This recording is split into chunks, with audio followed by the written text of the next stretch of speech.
Wow. How is chattel? Shit. Forgot about it again. It's fine. Don't worry about it.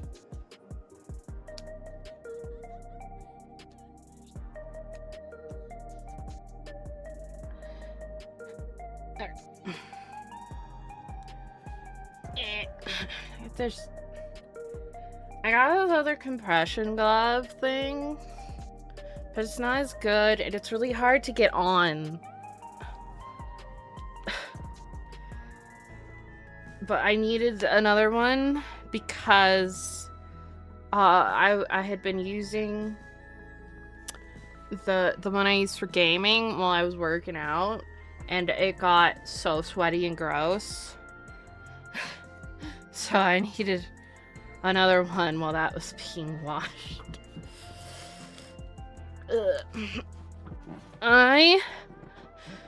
That's warm. Eek. I ate dinner and I ate ice cream. And I was drawing. Hopefully my mouse behaves. Thank you for crab rape.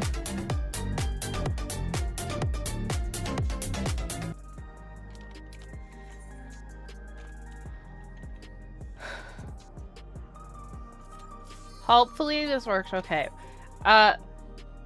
Yes, I'm drawing art of Vic in an outfit that I saw on Twitter, and I'm like, this is extremely vampire coded.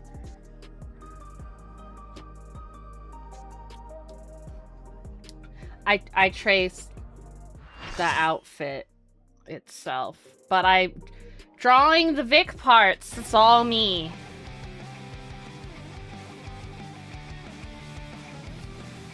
Hopefully my mouse doesn't fucking get me killed.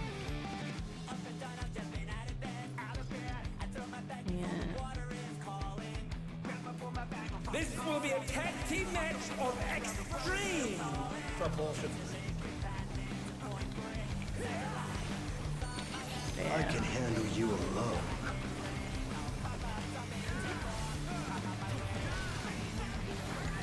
My word, such scorn for the challenger.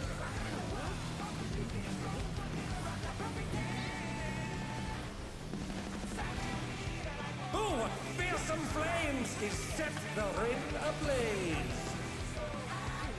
I ride the inferno. Why did you do this? But yeah, we're gonna do the roulettes for working on my relic weapon. I've been kind of neglecting them this week. And I would like to get some of it done.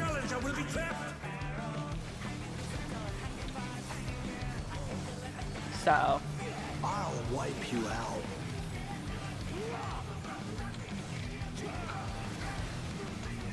Hey, save some fun for me. Deep Blues lost his cool. He's tagging in.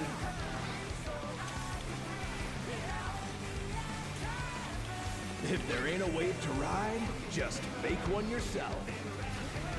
Good gods, what an enormous wave! as you can see, I'm wearing my PvP outfit that I got. Bet you've never seen anything this gnarly.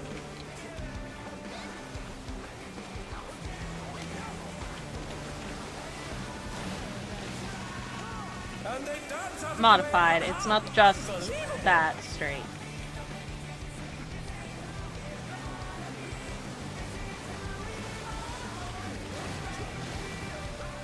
You're going down.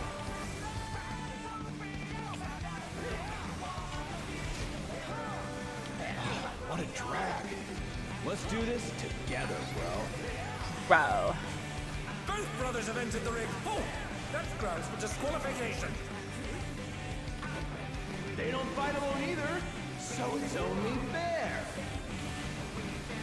The extremes fight as one. And I gotta show off my twink buff arms. My twunk arms, if you will.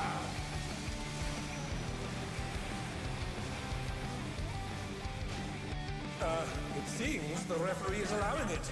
It's double trouble for the challenger. We're just getting started.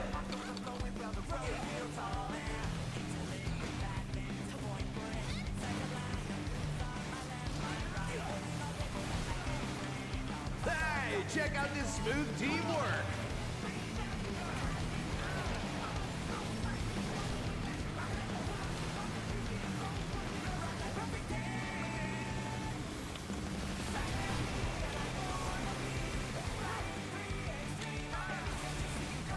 The brothers have triggered a fusion explosion.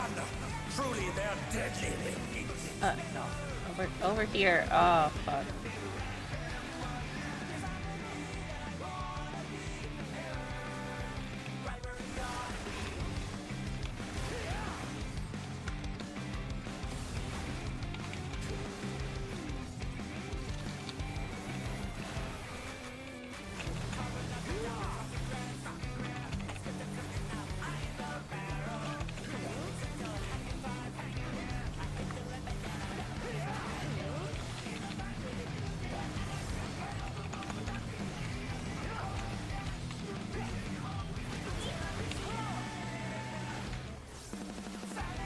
I've been saving this trick just for you. Oh, brace yourselves, folks. The extremes are holding nothing back.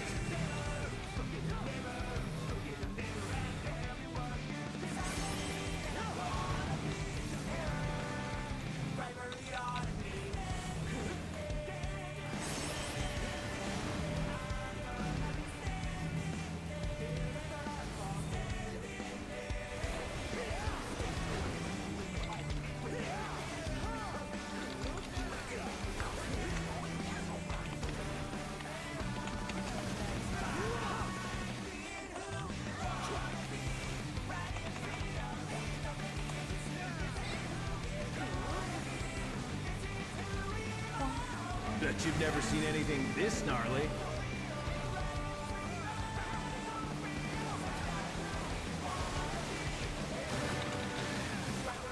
Impressive footwork on display today. I ride the inferno.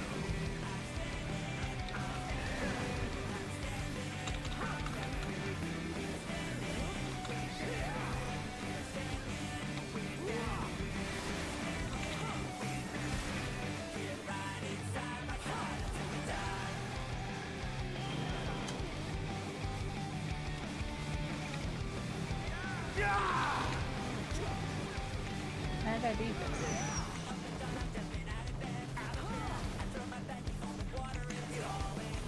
You're going down!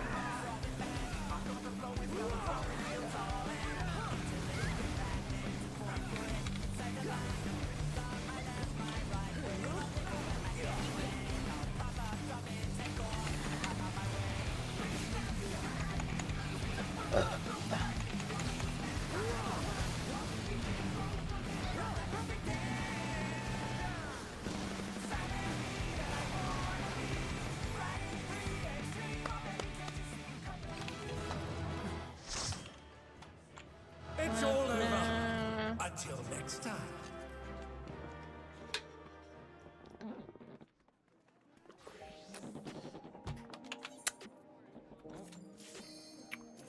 I'm just gonna spam this for a bit.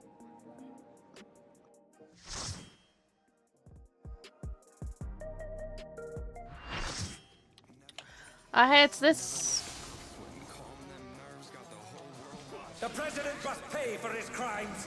Give him what for, champion.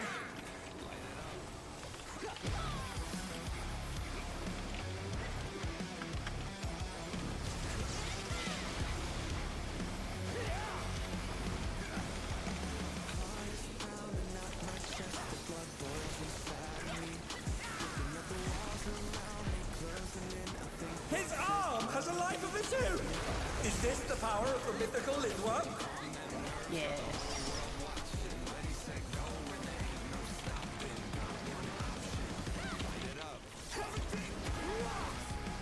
His arm is slithering out. Oh, that's disgusting.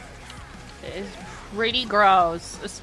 But the gross part, the really gross part is the flesh globs.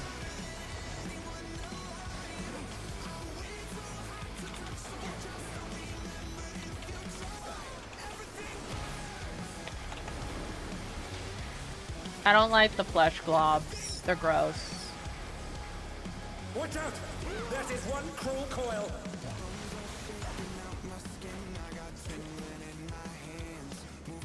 Yeah.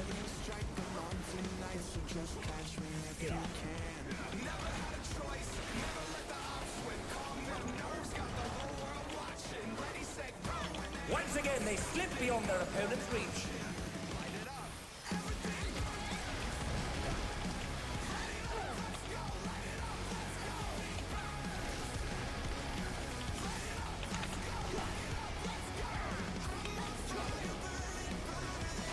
I wasn't paying attention. They've been struck with venom, but they can weather it. They must.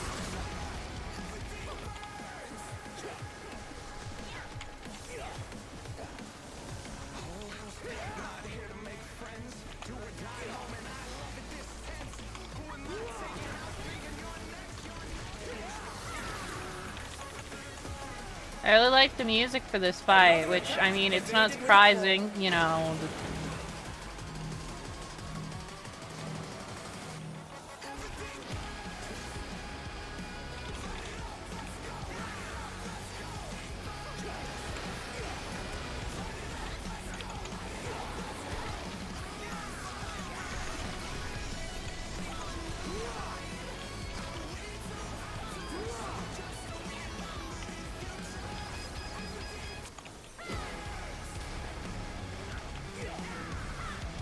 His arms are snaking round the ring. What's he planning?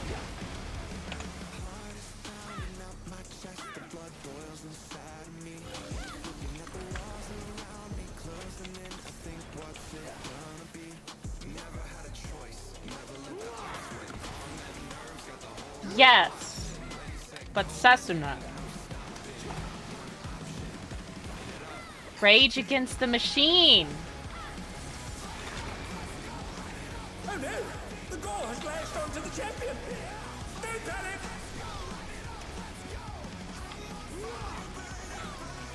So it's extra poggers. Who doesn't love Rage Against the Machine?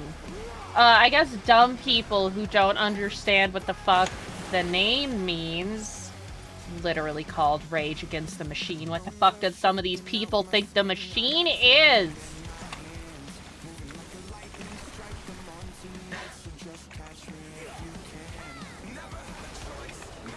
That's a fuck different.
Oh, I'm in my fucking inner release. That's why I didn't go anywhere.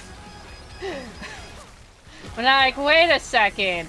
I didn't move. Oh yeah, I have a thing that makes me immune to knockback effects.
Oh no, goo!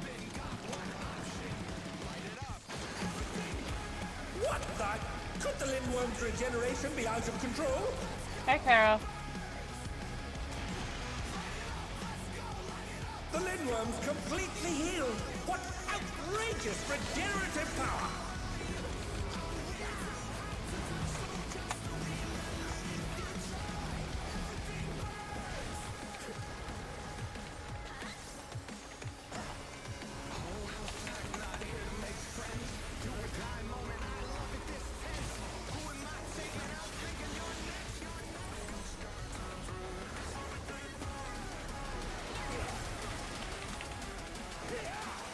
Technically spoilers, but like, you guys don't understand. Just the normal raid. Fight a big worm.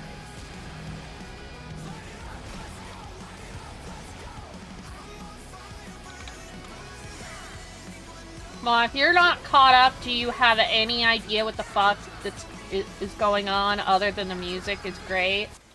And I'm fighting a big worm monster? No, you don't.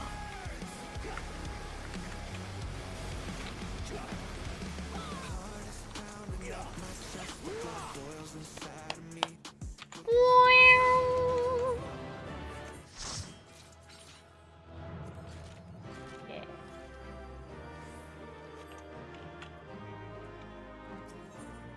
Wait, it's... I got Dancing Green.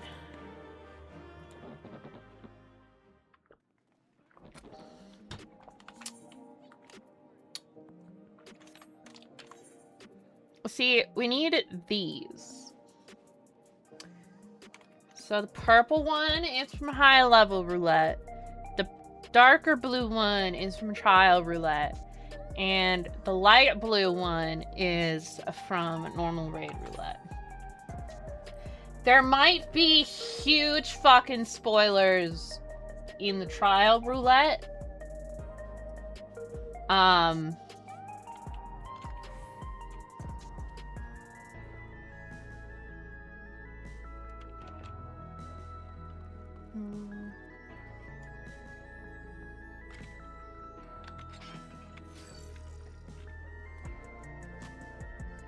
We're gonna do like a couple things, and we're gonna switch it up, and then we're gonna do a couple of the other thing, and we're gonna switch it up, etc.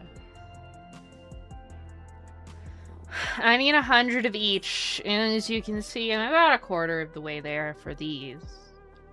But these I need more. I just got to a quarter for that, and we'll do a couple to get to a quarter for that, and then we'll do more stuff. Yeah, stuff! Woo! If it's spoilers, look away.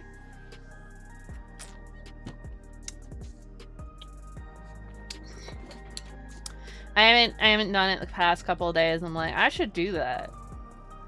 I should stream that. Anyways, I guess if you don't have the rainbow horse and you want the rainbow horse, you can do 3 gift subs. You don't have to, though. Just do whatever you want.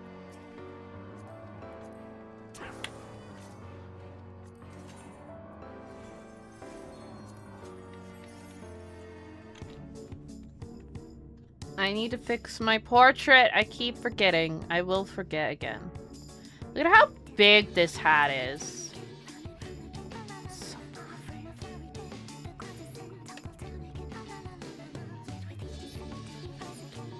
Do you like my glamour?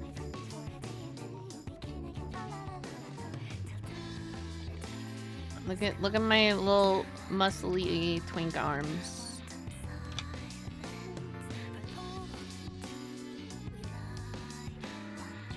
This is from the PvP. Buyers grinded really hard for that PvP, for this PvP outfit.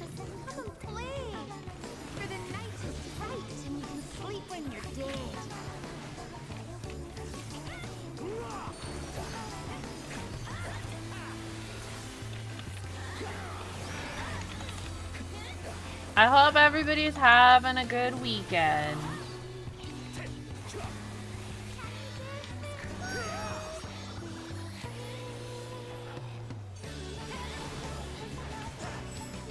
It is too hot. It's supposed to be like 100 degrees over the next couple of days here. I don't think you can do it as anonymous if you want the horse. Also, it's only 3 for the horse. Somebody get in the thingy!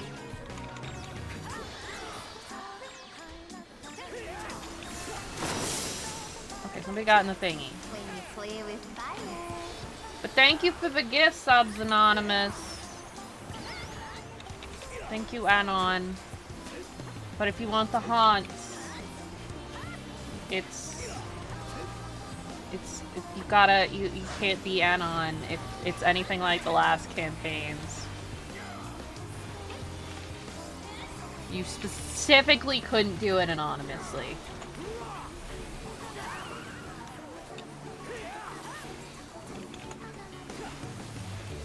We're sick of this crapped old castle. Let's play in the woods. That's Titania. You don't have to vote, dude. I'm not gonna have to try and pull her off you.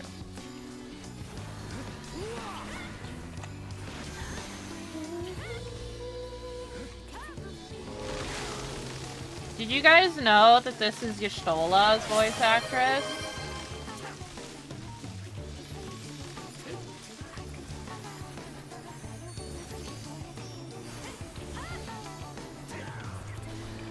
Yeah, Tanya's,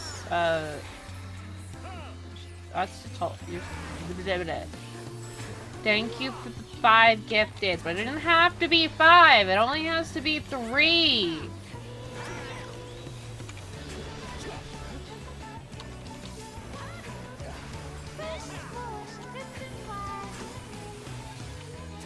She got range.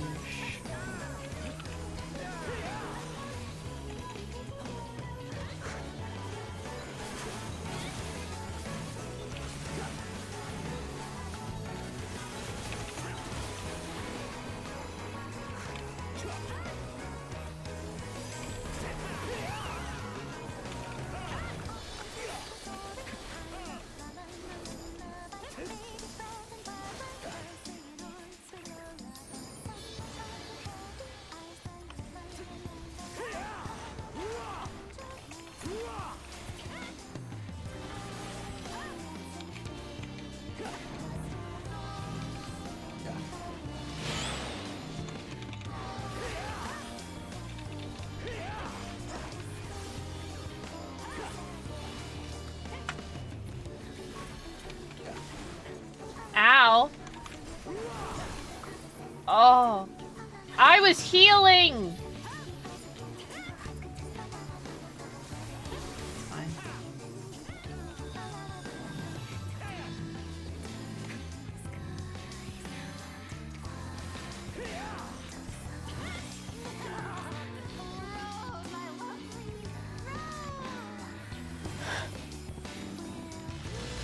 You're gifting on a mobile? But that's an extra charge for you. Don't do that.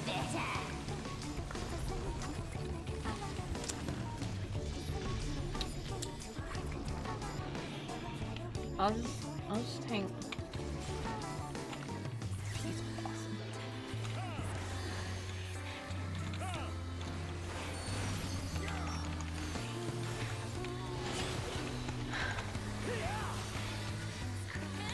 Mustard seed doesn't need to be tanked. I knew one of them didn't, but I don't remember which one. Also, kill mustard seed!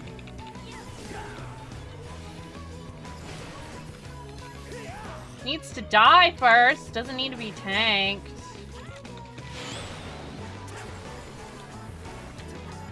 Why did I do this? This was a foolish decision.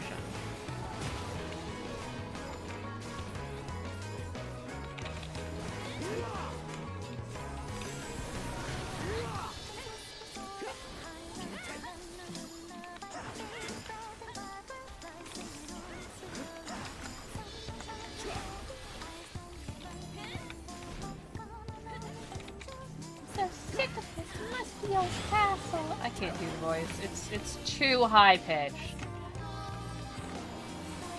Dance like the leaves on the grass.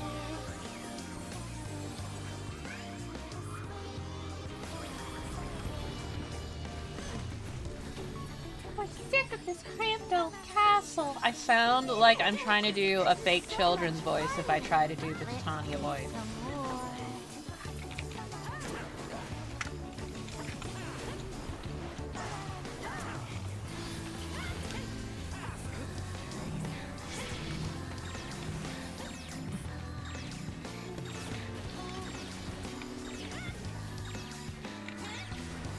Why are you capping?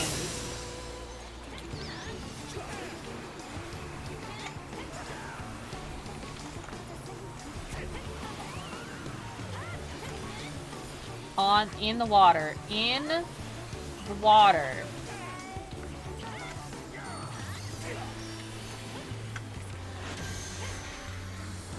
If you don't do it in the water, it sets the entire stage on fire.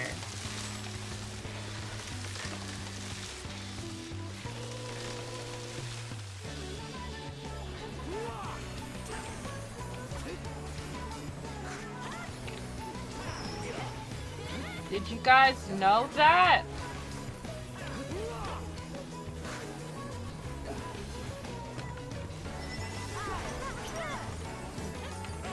Thank you for Hype Train, crazy people.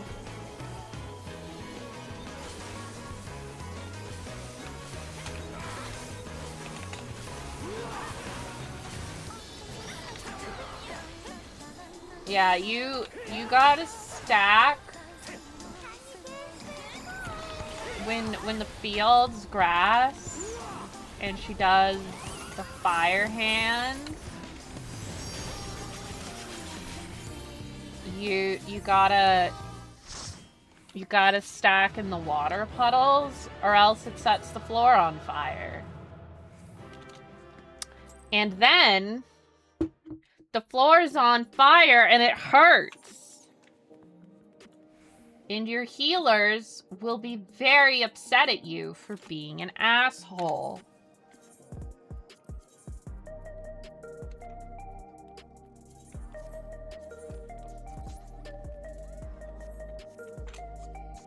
Because you set the floor on fire and gave everybody a dot.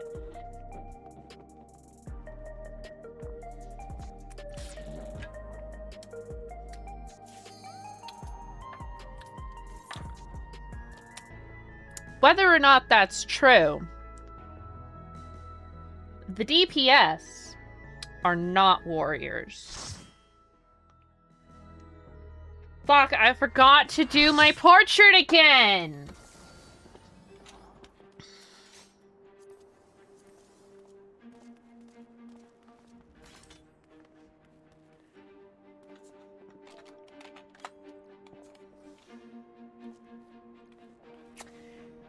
Anyways, while I wasn't streaming, I was fucking around with some things.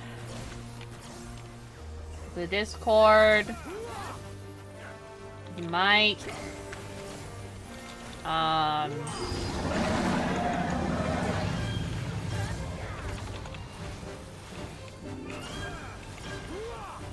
Actually, I don't need a mid lobby.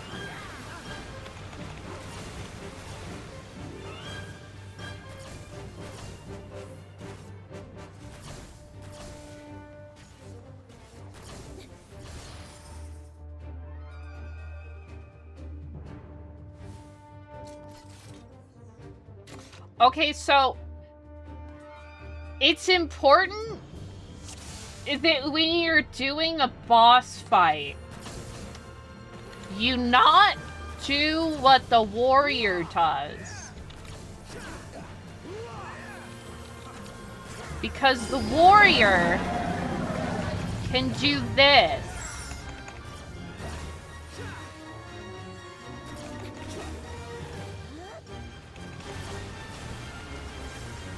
I guess I need to show them anyways.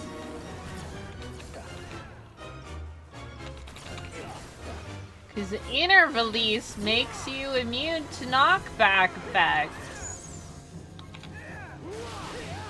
And also, a warrior is the most likely tank to just eat a very deadly AoE.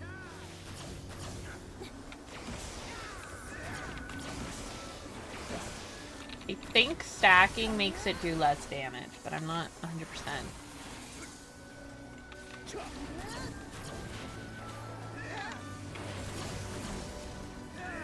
It's like, ow. A warrior will just eat damage and be like, eh, whatever, because you can heal yourself.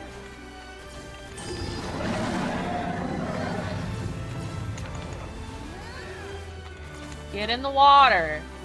Get in the water!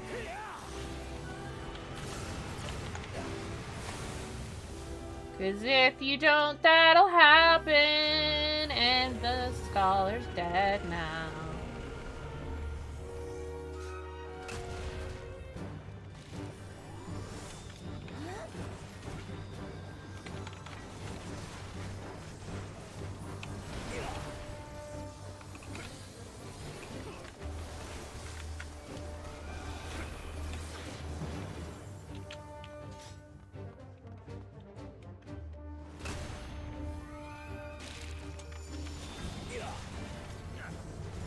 Like, honestly, unless you know for sure that they're, like, doing the attack, doing the mechanics perfectly right,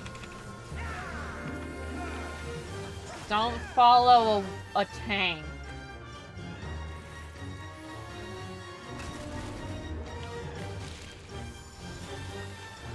And even then, tanks usually have different mechanics, at least in harder content. In normal content, it's less so.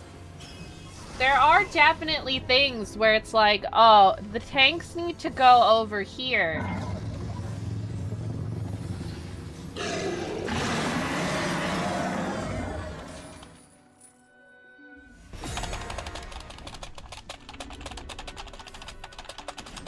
I'm already spamming the buttons.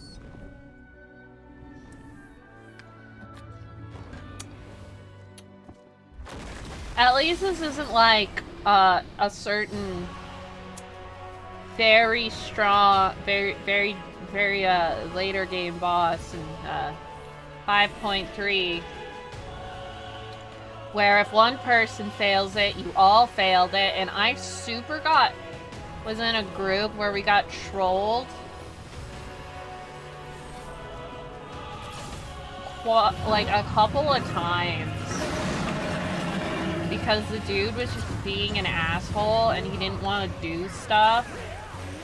He didn't want to stand with the group for heals, and then got mad that I didn't fucking, like, single target heal him when all he had to do was literally be near the group at all.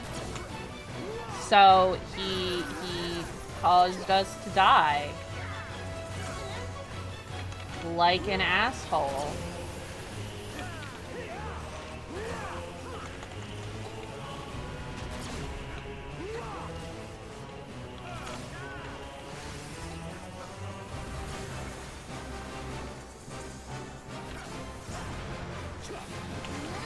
And that is why they only did that mechanic being everybody has to do it or else you die one time.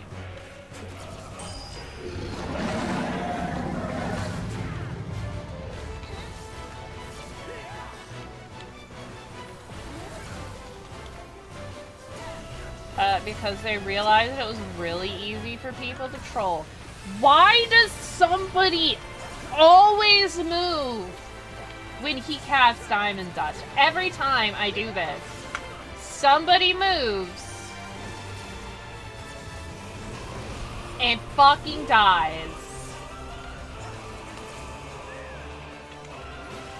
Like, are they doing it on purpose? Do they just want to yeet themselves?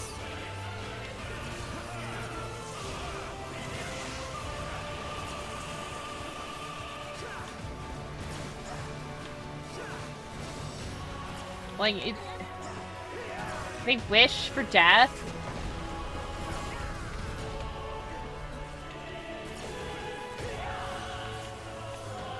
Whee! Ta-da!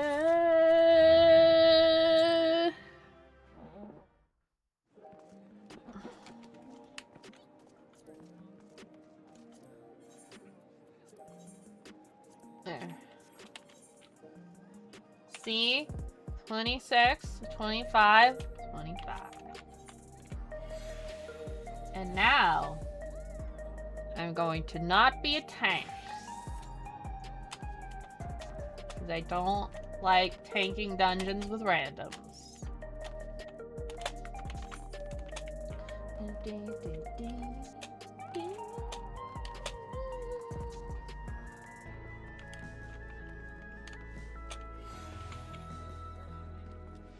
That's a nice coat. What's that coat? Ah, that's the neat.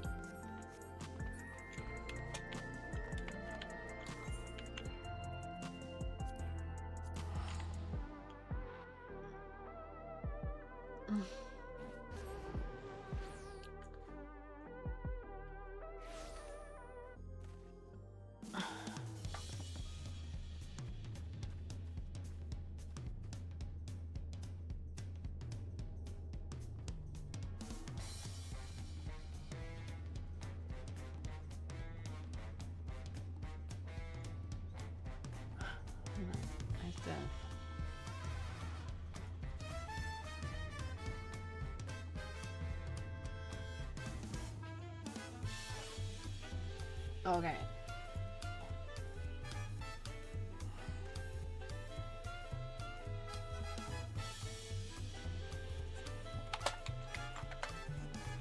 I have to show off that I've been a mod in Ebby's stream for 5.5 years. It's very important that everybody can see that.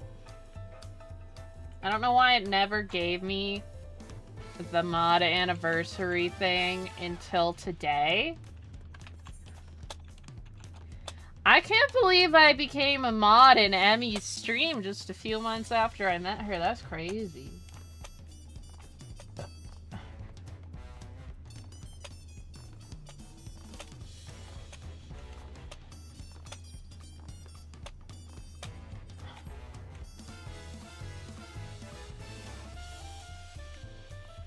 That's crazy.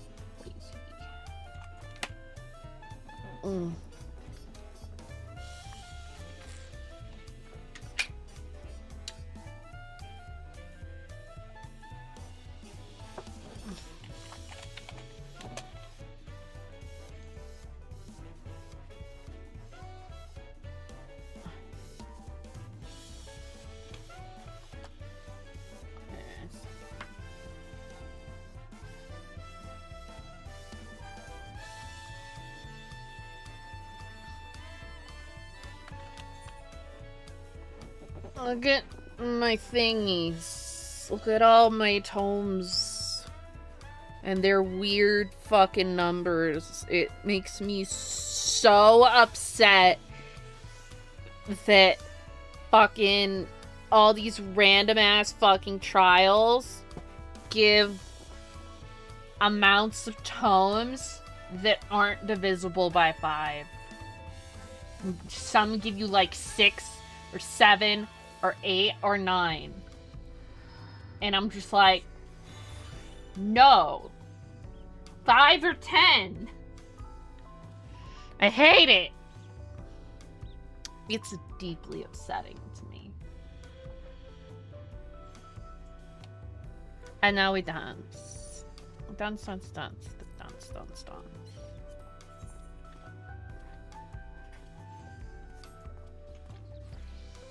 I'm a cat. I'm a kitty cat. And a dance. That's I'm not a cat. I'm a bunny. Like, the cap for the week is $4.50, and you're not giving me amounts that are divisible by 5. That's just fucked up. That's just sick and wrong. Person's name is unknown code. Good job, dude.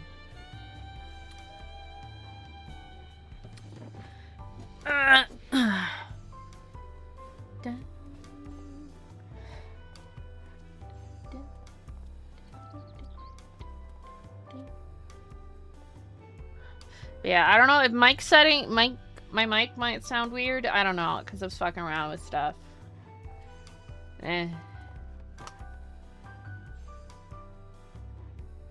Also, I hope everything is working the way it's supposed to in Discord. As you guys have seen, I reorganized stuff like the Discord. I mean, you can come join me if you want. I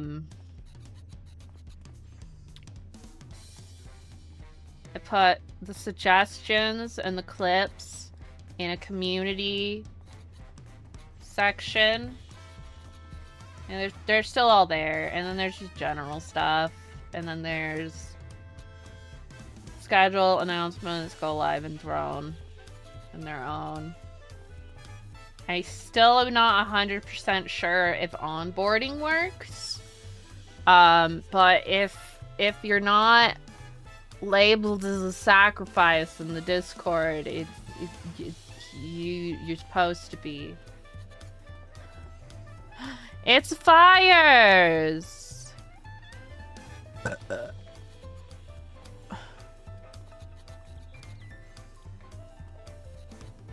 Do you want to join me for roulette spires?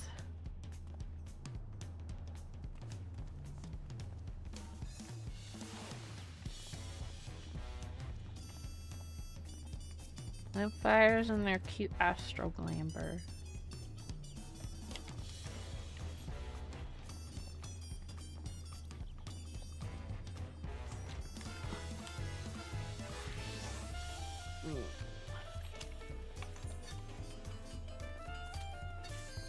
Oh, and there we go. Instant cues.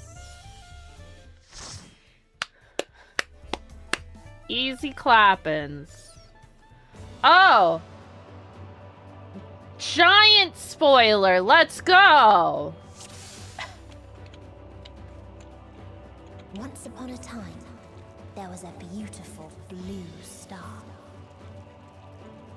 Look away! Felt a pestilence. Oh, they want to make your life harder.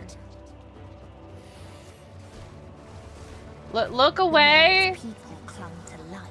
If you haven't beaten 6.0.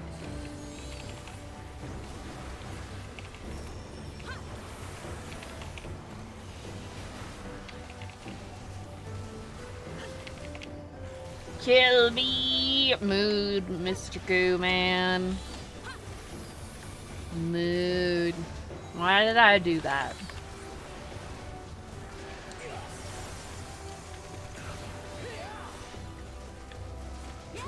Oh, I got fucking paralyzed.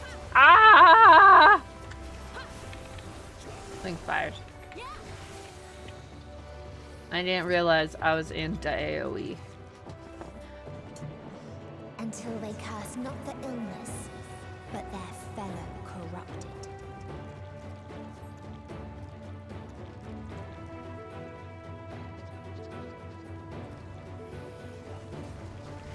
Oh, but this music's really good. However, I wish that like in the Stormblood, the dungeon music didn't get interrupted by boss music. It was just the dungeon music the whole way until the final boss of the dungeon.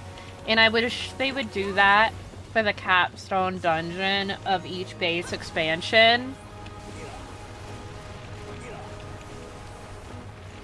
It would just be really good for the vibes of the dungeon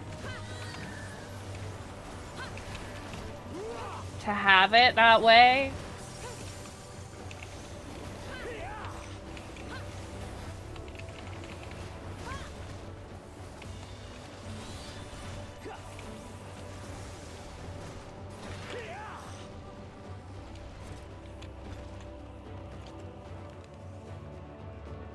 Oh. Those who live, Also, you may have seen, I put a throne those who channel in Discord. Because a bunch of other streamers have that.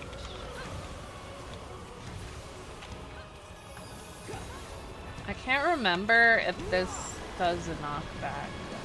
No, I don't think it does. I think it...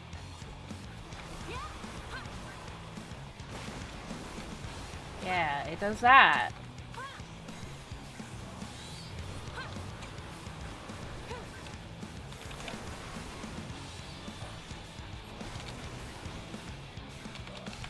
On the bright side, Fires is the kind of healer that, like, has Asuna on their hotbar. The amount of times I'm in a fucking dungeon or a raid or whatever, and I get a debuff and I just have to live with it for 30 seconds or die because it's Doom. And, you know, just have to deal with that for the whole time because the healers refuse to put Asuna on their hotbar.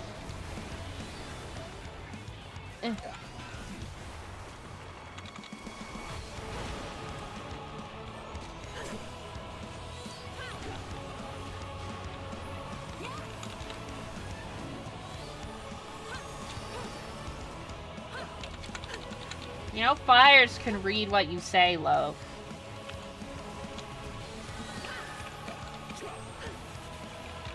Alright, Posty, then I guess I won't queue up with you as my healer.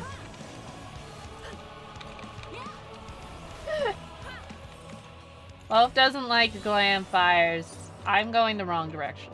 and the very last of them wished they had never been born at all.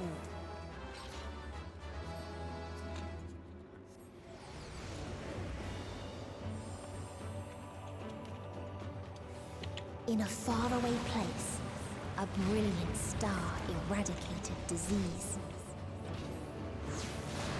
Before destroying the self-same See, like, lives just of think, the like, how much more the vibe would flow if there just wasn't the boss music while you were going through and it was just this the whole time. This, like, freaking, like, big forlorn vibe that the music has. And it worked really well for All Amigo, in my opinion, and I'm sad that they haven't done that since.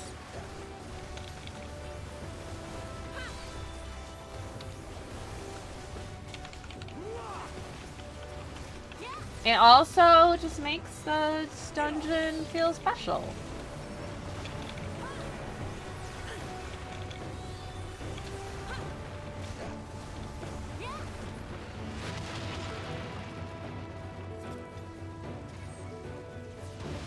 Its people sought ever greater freedoms no matter the cost. Freedom! They tried to buy peace with fire and steel.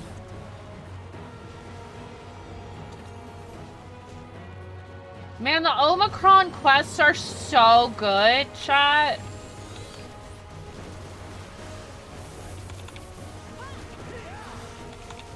Fucking best allied society quest line. Easily. It's so good.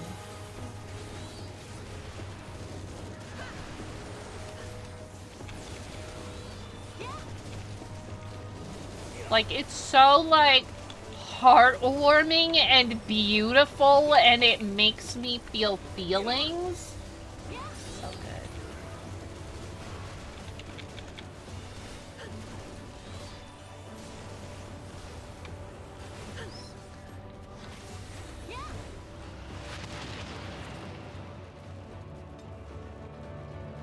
The Namazu are silly.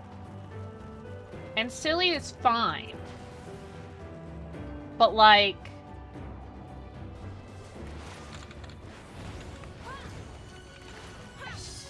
Omicron, just, the feelings are so good.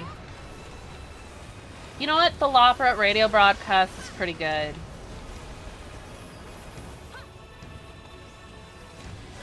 That one's pretty good. But most of the Loperet one is also kind of like silly goofy with a little bit of like, you know, seriousness on the side. But the Omicron one is just such a perfect, beautiful follow-up to the expansion.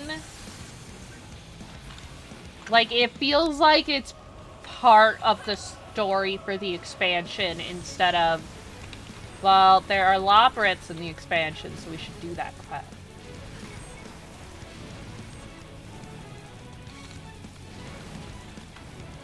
You know.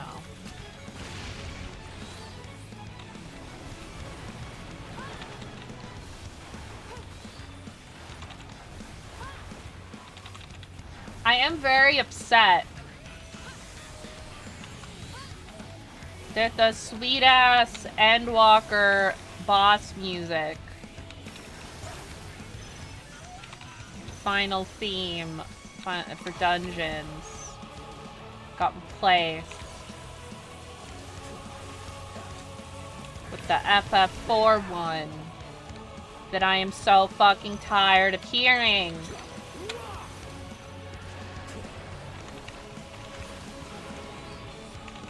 Which one? The Loperets or the Omicron?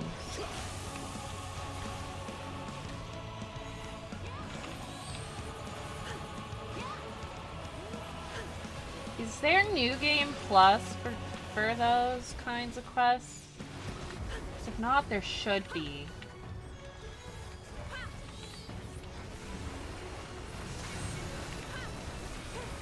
They're two fighting rival nations? Yeah.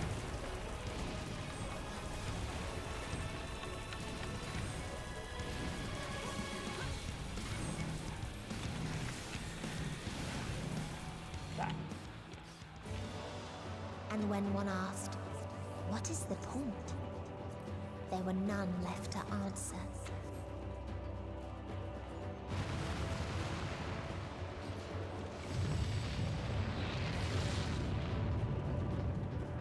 I love this guy. I was like, I killed them all.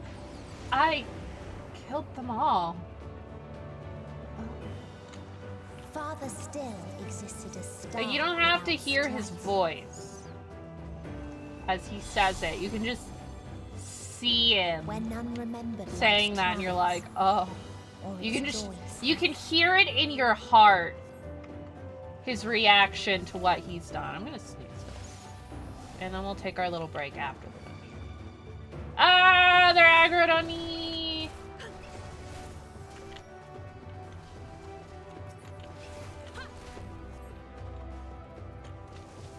Yeah, like, the Omicron ones just feel like such a perfect follow-up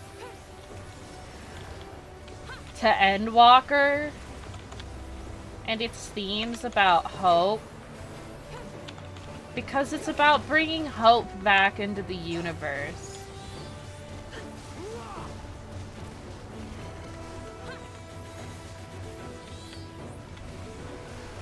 Oh, it's not about meaning on manipulating them. Everything about this dungeon is despair, Toasty. They lost apathy. The people here essentially lost all purpose in life, and so they created this creature to kill them because they couldn't die otherwise.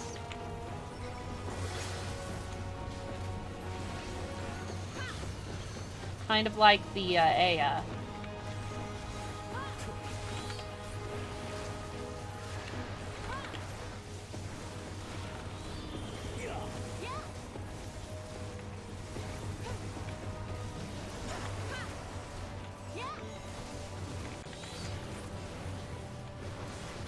But basically, they went and they solved literally every problem they had.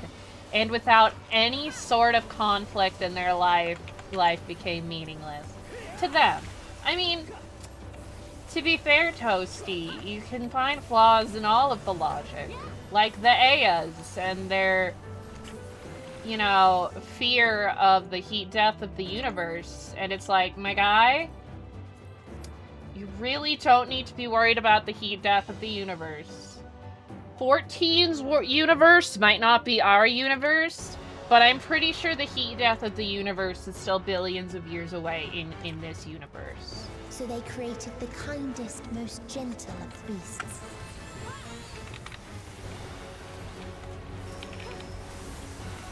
Like, the Aya discovered the heat death of the universe and were like, oh god, it's so scary. Well, obviously, we have no idea what's going to happen at the end of the universe. Because, whether it's the heat death of the universe or something else, its steps were light, it's and its gift was as so, painless as it was beautiful. so unfathomably, incomprehensibly far away. Even the Aya, with their advanced brains and lifespans and knowledge, it's so far away that even they can't truly comprehend it, but they got so scared by the possibility that they gave into this horrible despair. Golden glow. They all slept happy ever after.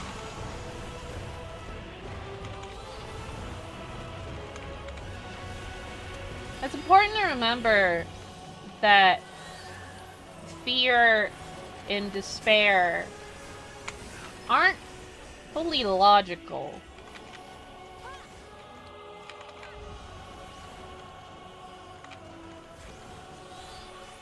And there is real-life evidence for people who have no real conflict in their lives feeling empty, so they go out of their way to create conflict.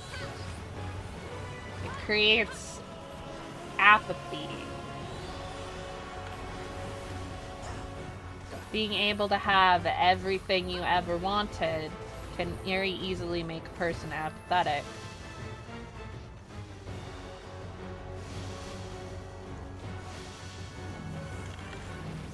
Now, whether that applies on a species-wide scale is impossible to say, for humanity at least, because that's not happening anytime soon.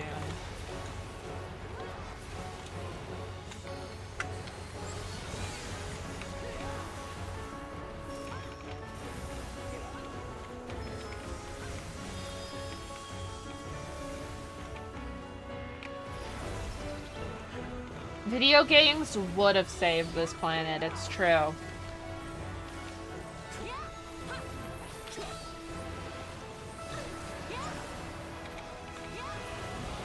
Anything about the ancients, that's kind of the entire reason everything went to shit. Their society was supposedly flawless and perfect. The Starbird! Please give it to me. I need it. I need it! Give it to me! But I also have to pee, so... Damn it! I didn't get it!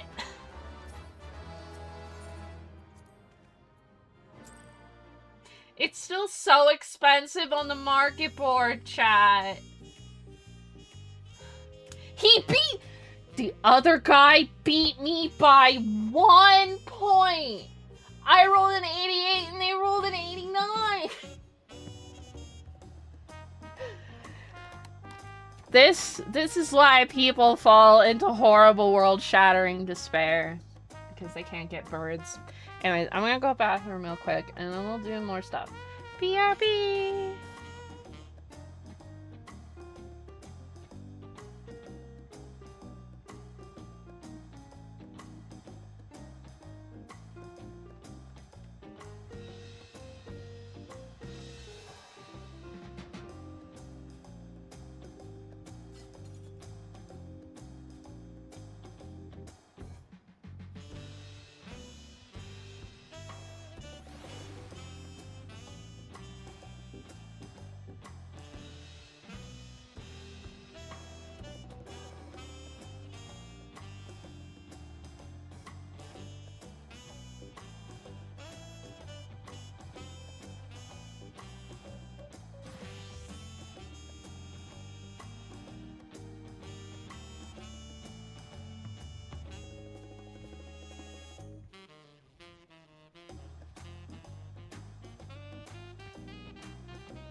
Bro, that wasn't even a low roll.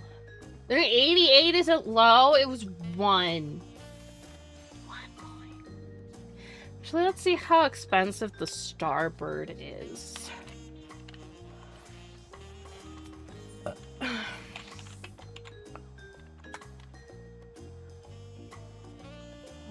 Starbird?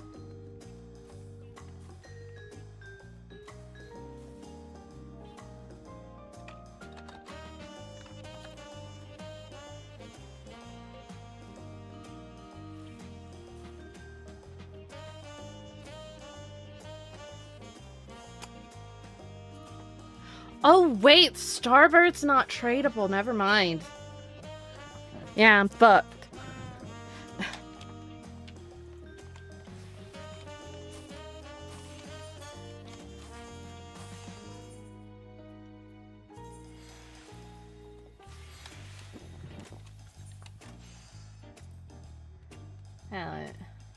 Here's my dancer glamour. My sage. This is my samurai. This is what I'm using for tanks right now. This is my Dark Knight. I replaced my Gunbreaker one. This is Warrior. Still working on it. Paladin, because I can finally wear this fucking helmet. I just need to get the dialable version of the outfit.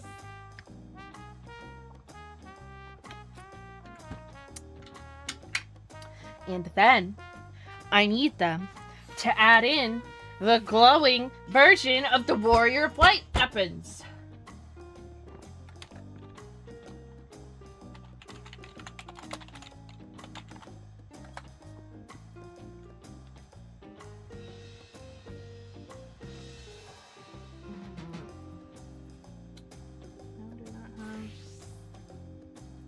Guess I don't remember what exactly it's called. Like a shield fragment or some shit. Yeah, I need the diable version. And then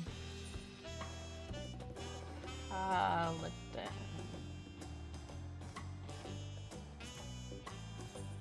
We got these ones. That's not the one I want.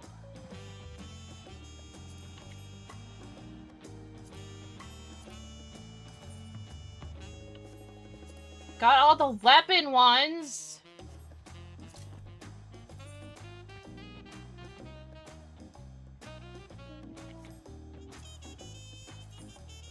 Here's the Titania one. Augmented Mesos. But I want the ones from the 5.3 boss fight. But glowing. I have a bunch of them saved. They're in my retainer somewhere. Yeah, I've got a bunch of crafting materials, but a bunch of them are rare. I have 8! I have 8 of these! I just want the glowy versions! So good. I also have a bunch of this shit, but this isn't a crafting item. And just... why will they not make them? I just want them.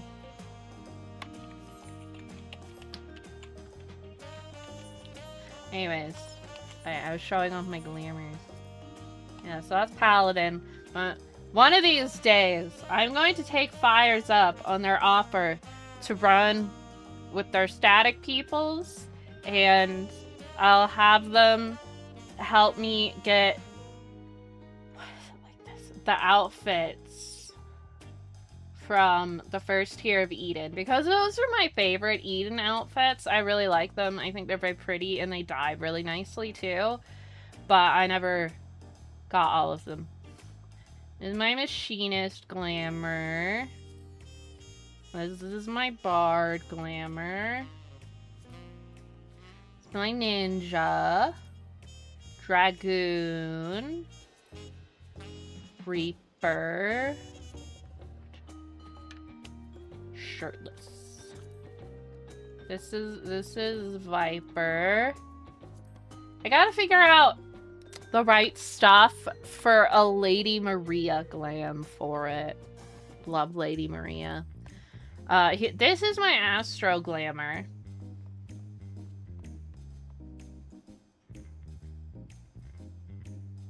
Low. This is my Caster Glamour.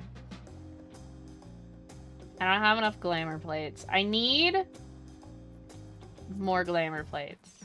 They're necessary. This is my Beastmaster Glamour.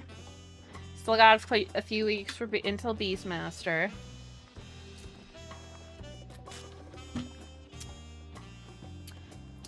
But I need it as a glamour plate so I don't forget what the outfit's gonna be. Because, you know, then I have to level it and stuff. This is my White Mage Glamour. This is a caster coat, but I don't have the healer one. This is my Monk Glamour. Yeah, this is a Street Fighter.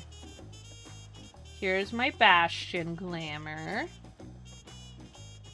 It's pretty fucking sweet. Did I could have sworn it. This is supposed to be red under here.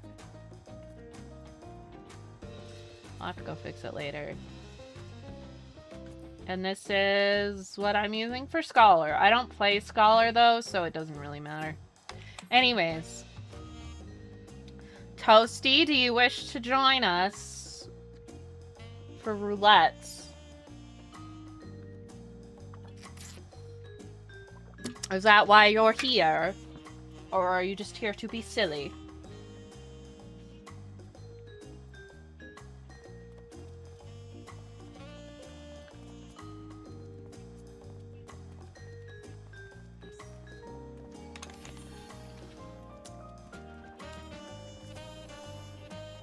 $39! Woo! Let's do another high-level dungeon roulette. I will take advantage of your presence for the quick cues. Ugh.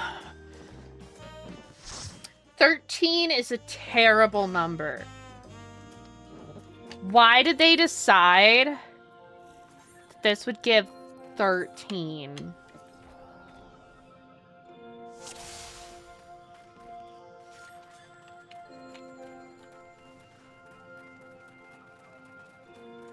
Terrible number. Horrible. Who thought 13? Why not 10? Or 15, I guess. But 10! 10 would be a much better number. It really bothers me because 100 is not properly divisible by 13. And that's evil.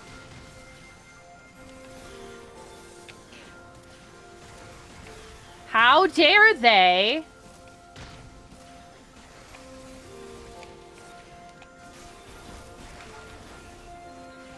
How dare they?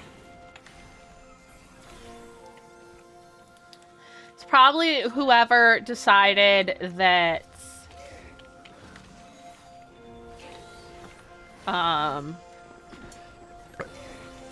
trials should give like 6 fucking tomes. Tiny key. Hello, random person. Your Viera is cute. I like it. Like your glamour. What's the pants? Oh, Silent Liberators, which I can't wear still. Which is not fair. Give me the short shorts.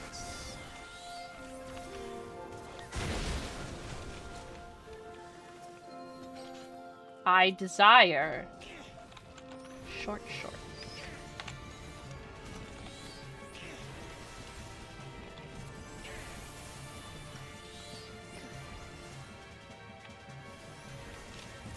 So the reason I like to do Summoner for this roulette is because you never know what you're gonna get. And Summoner is less frustrating at level 50. for me than a lot of other classes I like to play. Because you're still missing a fuck ton of your buttons, but your basic rotation is the same. But like, oh, at level 50, Machinist doesn't have any of their fucking AoE shit, which is really annoying. Black Mage is just... I don't even know how to play low-level Black Mage. I don't know how to play it anymore. I do not know.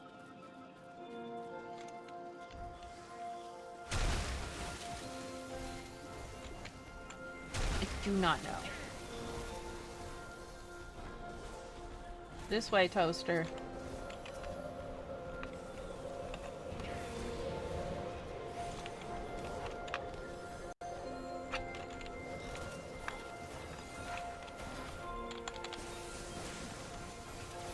This is why I don't like to tank or heal for randos, because this kind of shit is really hard. And if it's a rando, I never know how they're going to be able to handle it. Like, if you're healing, you never know if you're going to get a tank who actually uses their fucking cooldowns. But then they want to heal pull really big, even though they don't use their fucking cooldowns. Or, you know, you never know if you're a tank, if you're gonna get one of those healers who doesn't know what Cure 2 is.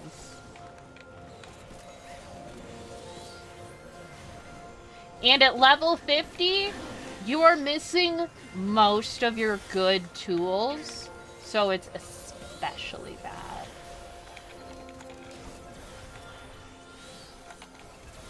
Like, at least if I have a shitty healer when I'm a tank in a level 100 dungeon, I have a lot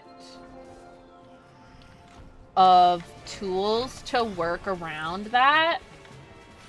But at level 50, I don't even got any fucking self-heals, man. Which isn't fair. Warriors should have their self-heals.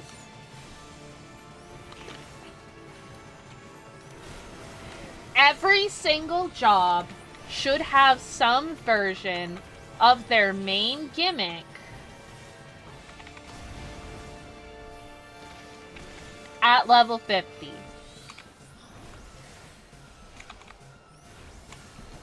So you should have, like, if you're a tank or a healer, you should have the basics of your big cooldowns and healing abilities at level 50.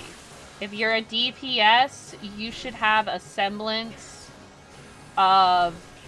Yeah, there's no pushing anymore.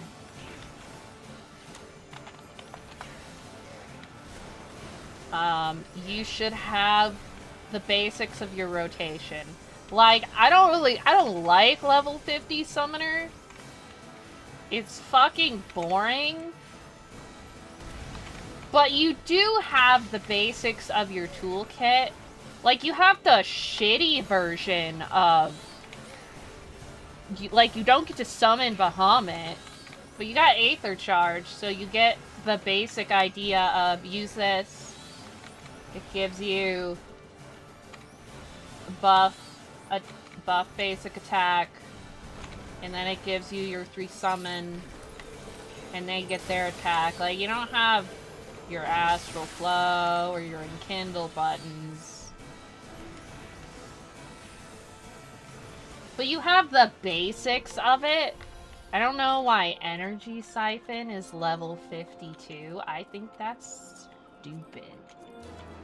It should also be available at level 50.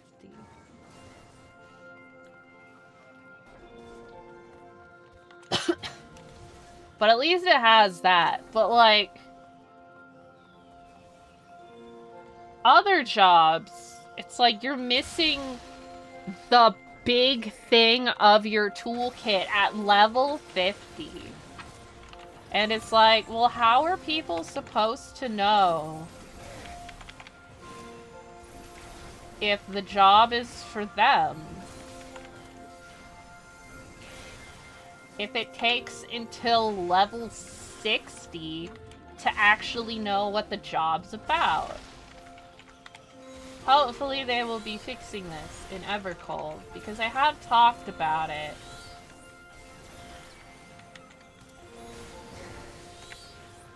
Like, the fact that Paladin is the only tank who has its main short cooldown at level 50 is just like, what the fuck?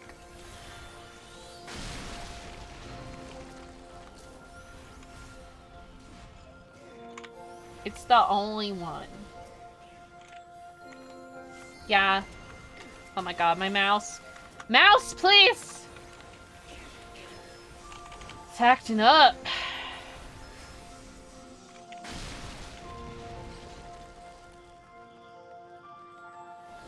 Why are you linking my throne? If people want to look at my throne, I already have the thingy.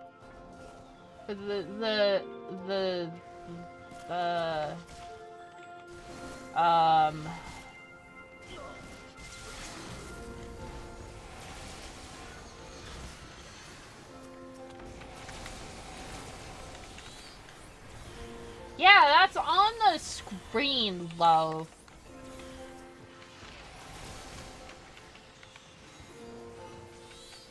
Featured gift, that's it. I have the featured gift thing on stream, and I put it in Discord.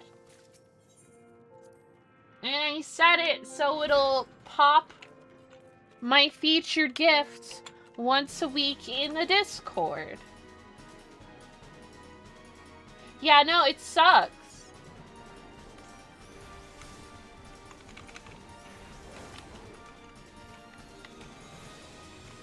You know what, love? That's fair. Yeah, like Warrior at level 50. Paladin is the only one who has their main cooldown, which is terrible for new players because it feels bad to play these tanks because it's like, oh, well, what do I do? You can run, an inexperienced player will run out of their cooldowns because you only got like 3.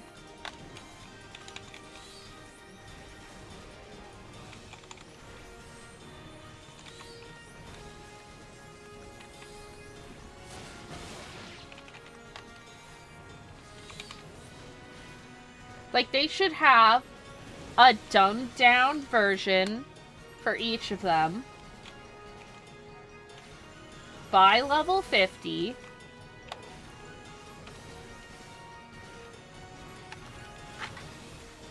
So that players can get a feel for how the tank's cooldown mechanics work.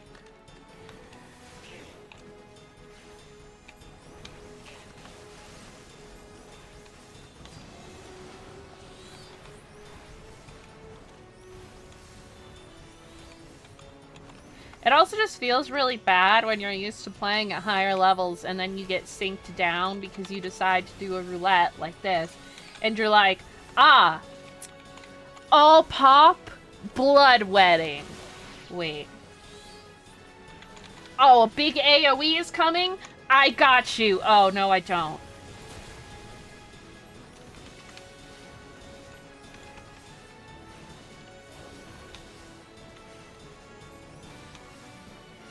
Oh.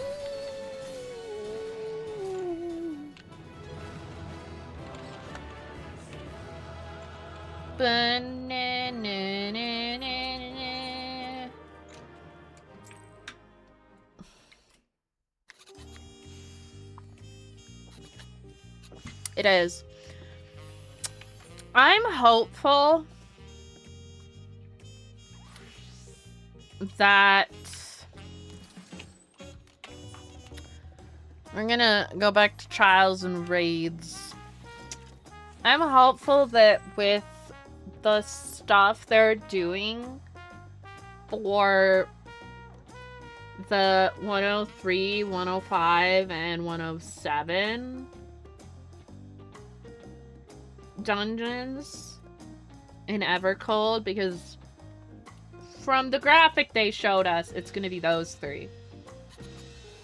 That the way they're going to be doing syncing and the way they've talked about how they're doing the combat overhaul, like, they've talked about the fact that they want everybody to have their core feeling of how the class plays at a lower level.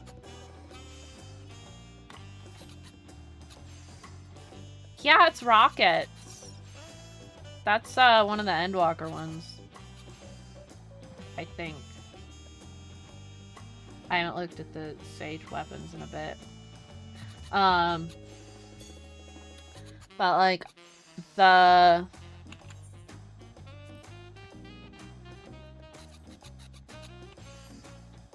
they want everybody to every class to have the kind of core feel of it and how it works and its core rotation at a lower level. Ah, it's the first step of the current one. Yeah, I haven't looked at what those look like in a bit. I'm currently working on that second to last step. That's why I'm grinding. I've been saving all of my tomes and just buying the ores instead of doing each job at a time. You know. They've talked about how they want to do that and have that be at a much lower level. So I'm thinking part of what they're going to be doing is base Evercold and those 3 middle dungeons of the expansion are going to be a test for syncing abilities and syncing you down all the way. Obviously, I don't know for sure because I don't work for Square Enix. If I did, I would tell you guys, because that would mean I would have a job and would probably be getting paid pretty well. I would also be not in Colorado because they do not have a branch office in Colorado. I'd probably be in California.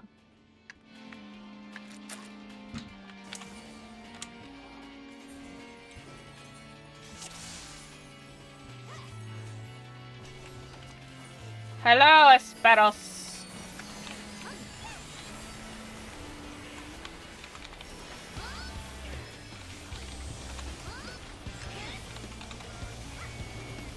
My memory of this fight is a little iffy. I'm really sad that our gear wasn't based on his outfit. That would have been cool. I mean, I guess they could, theoretically, if they were gonna hire me, which they wouldn't, because I mean, why would they hire me when I haven't even applied for their place? But I feel that they probably wouldn't want to send me to Japan on account of how I do not speak Japanese at all.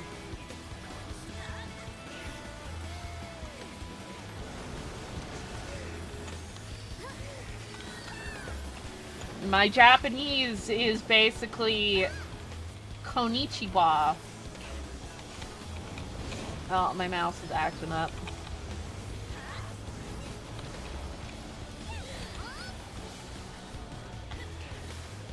I believe this is a knockback.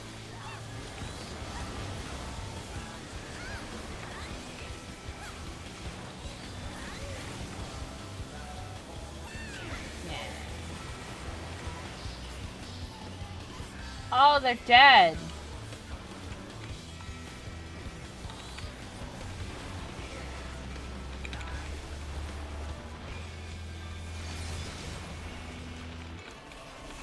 Only one of this tier that I've done Savage is the first one. Did a couple of the last tier Savage. The inside of my ear itches! Ah!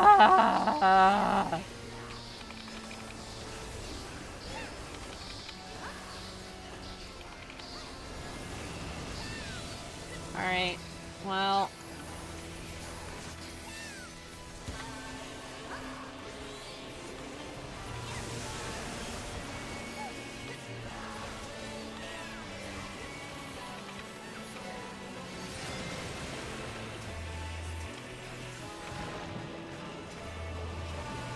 I do remember everybody said the Carbuncle fight was really hard. And everybody was like, fuck that fight, it sucked. Because it was too hard or something like that.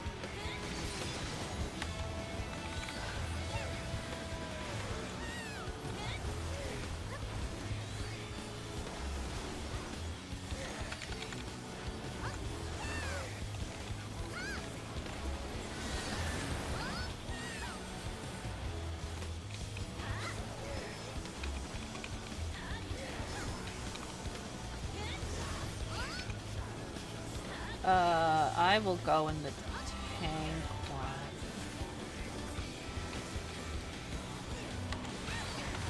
Because I am not a tank. I am some...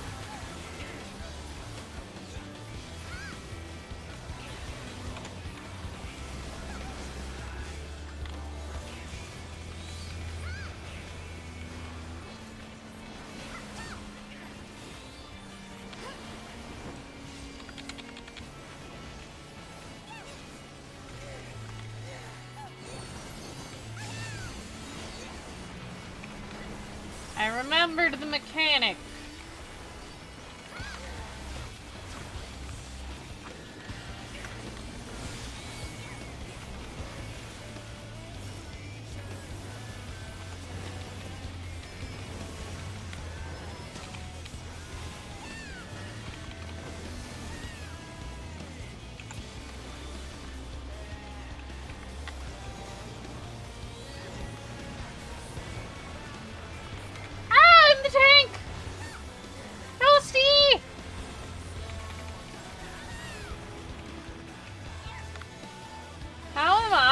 Top DPS. Oh, it's because all the others keep dying.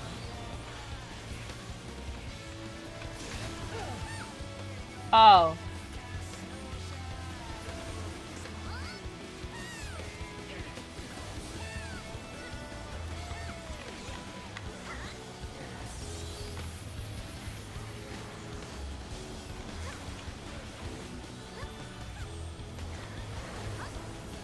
I guess it is pretty easy to become top DPS when everybody else is dead. I have that one. Ah! Inside of my ear itches.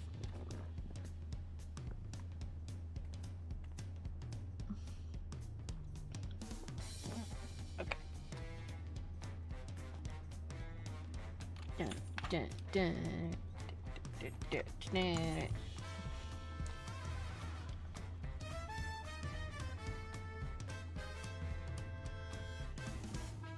Again!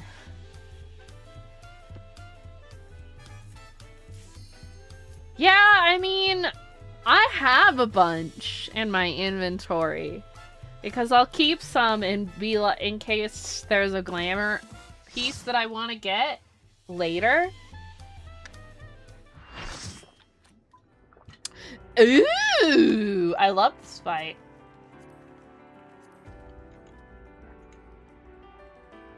But I also love this guy. I love him. He's my favorite. Okay, he's not my favorite. Hyglideus is my favorite.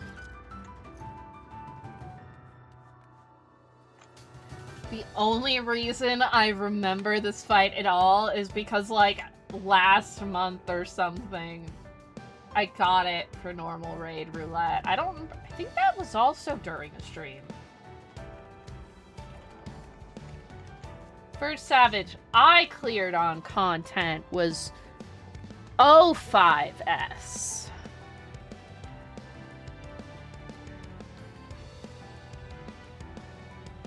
Also, it has the sweet voice of Themis serenading you. He has such a deep, manly voice.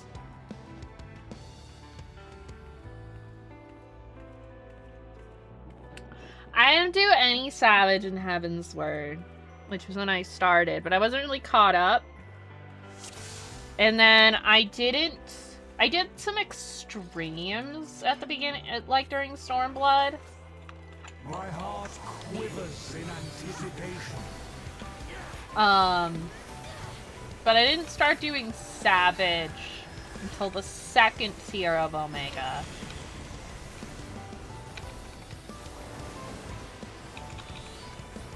Will light embrace or darkness consume? Dark is in. Yeah. I mean, any remix of the Amarat theme is gonna be a fucking banger.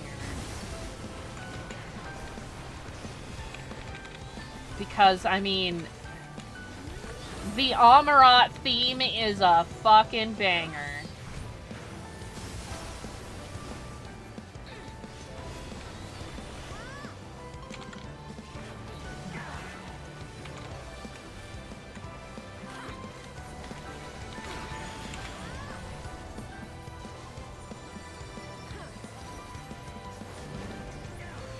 Submit to the emissary's judgment.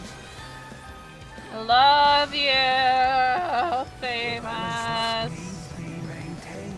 It's so cool that we got to fight him as a boss fight. Wait, is it like that? Yeah.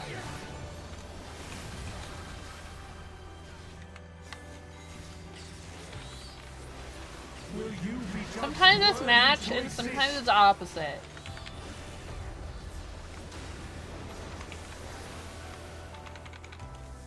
These magics are not for you to wield.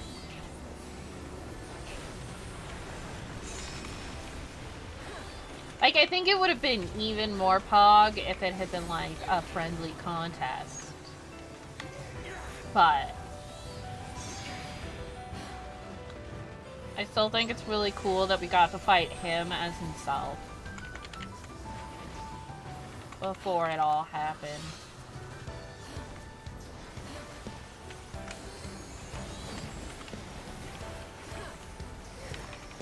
I just love that anything that involves the ancients, it always gets me in the feels.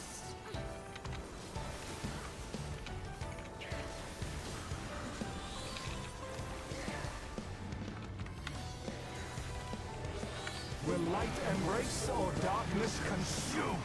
Just the pure tragedy of it is just going too far out. It's just so beautiful. Will you be judged worthy to exist? Oh.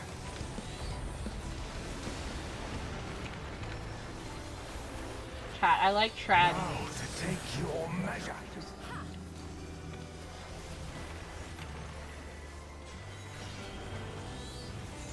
There's so much beauty in tragic stories.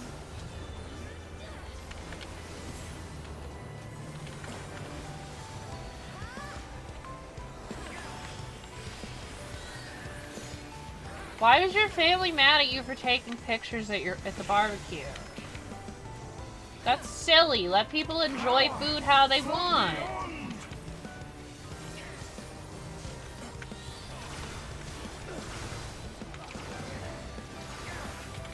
My mom thinks it's silly when I take pictures of food when we go out, but she doesn't say anything. She just kind of gives a little hink. I am the emissary, and I. Just a little smile because she thinks it's silly, but she understands that it's something I want to do, and she's just like, okay.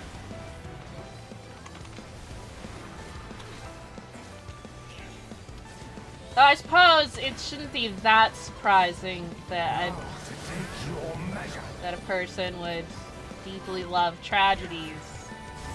They're literally, like, the most famous stories ever written are, like, almost all tragedies. These magics are not for you to win.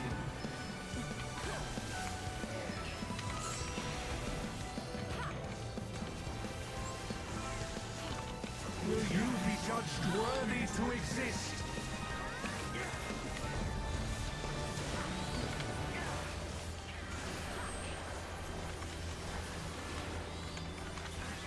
That is the unfortunate aspect of hanging out with somebody who has small children.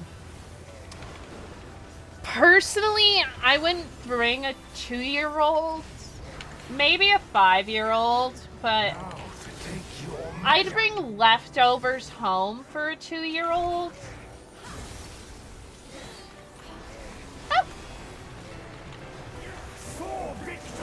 And it's not because I think kids shouldn't be at restaurants. But, like, a Brazilian barbecue has its own kind of serving method. And it's not something a 2-year-old is going to have the patience for or enjoy, usually. Like, I think a 5-year-old can.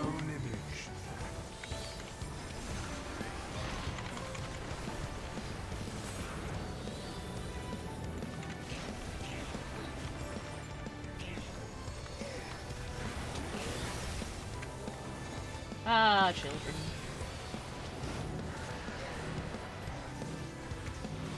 These magics are not for you to wield.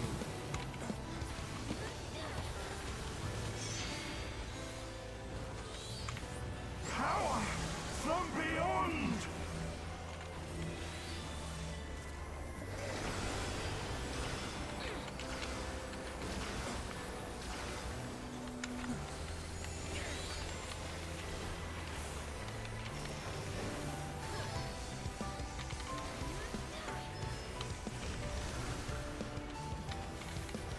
Will light embrace or darkness consume? Darkness, apparently.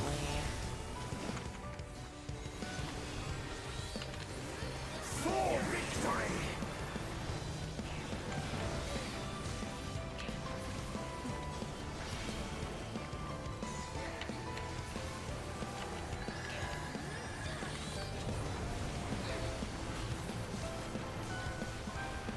You know, like, I think really little kids, like toddlers,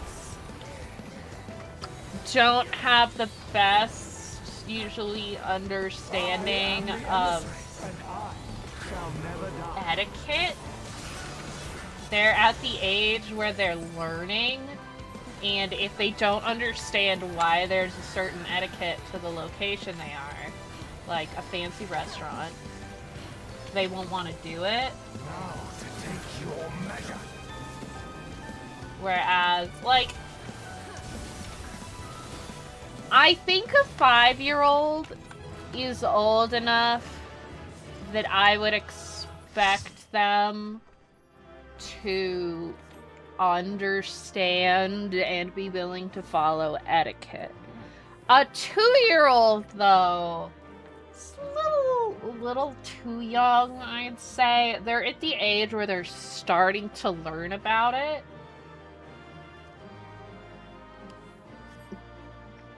Oh, I didn't get the music. Go ahead, grab water.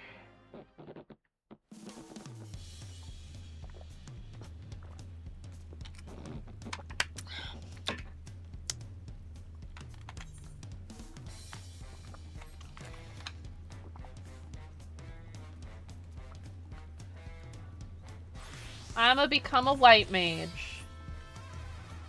Well, yeah, if they're raised right. I mean, a lot of people shouldn't be parents.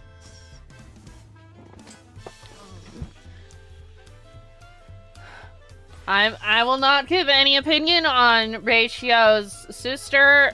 I do not know them.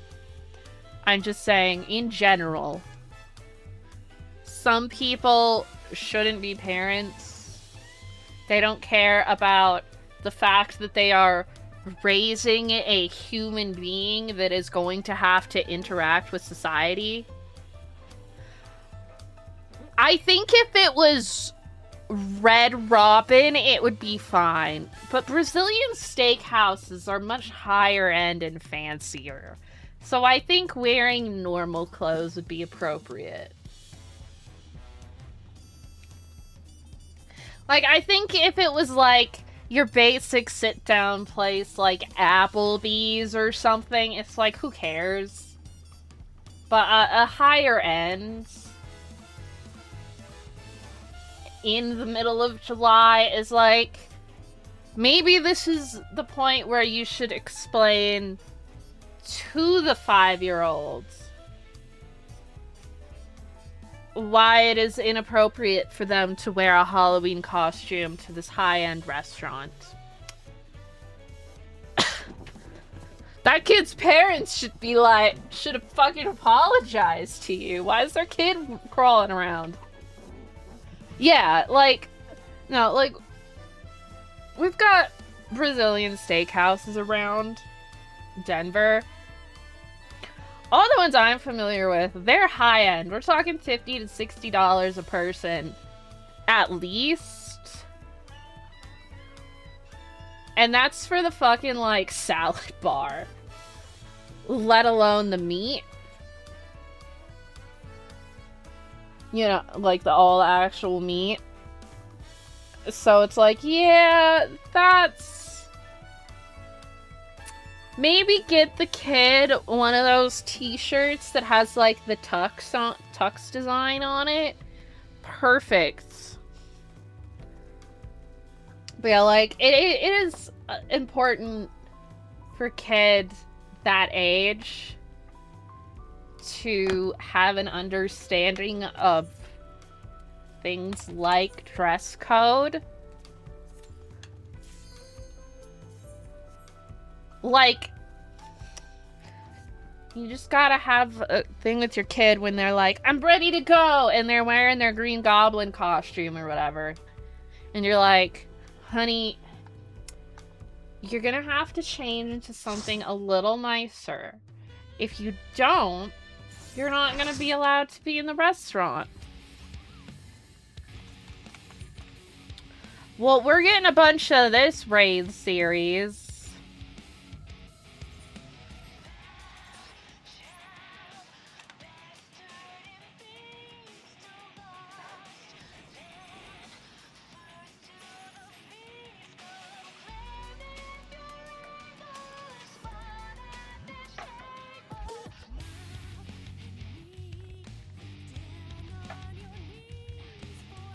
Yeah, like, that is definitely a situation, in my opinion, as somebody who does not have kids, and probably never will, because children are expensive, and also the thought of being pregnant and giving birth is terrifying to me, as somebody in lots of chronic pain.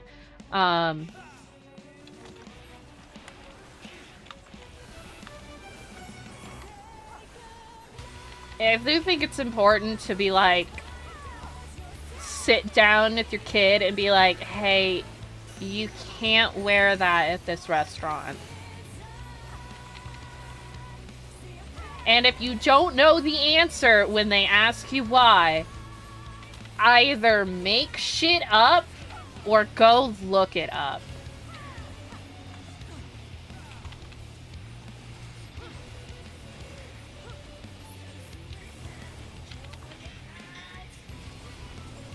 Bro, I don't even want a food baby. That's uncomfy. Being that full.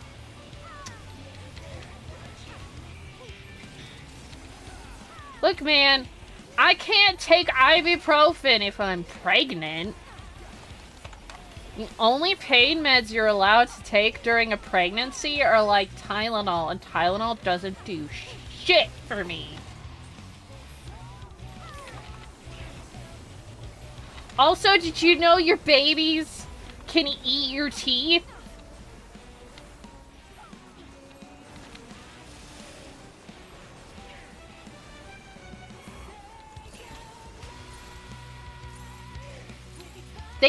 your bones! And your teeth! I hope... Oh. Yeah. When you're pregnant,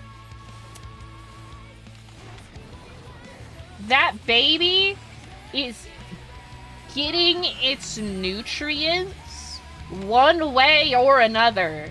And if you are not feeding it, or your body decides that it's not gonna give it up the normal way, that fetus is gonna take it.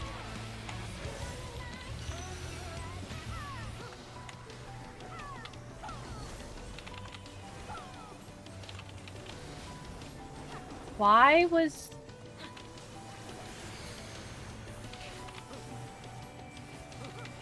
Why a G-string?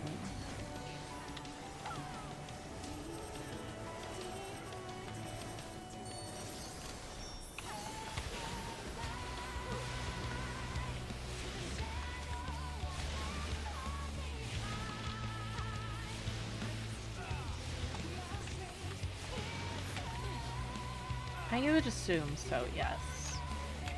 I suppose I should actually, like, use some of my healing abilities instead of making fires do it all.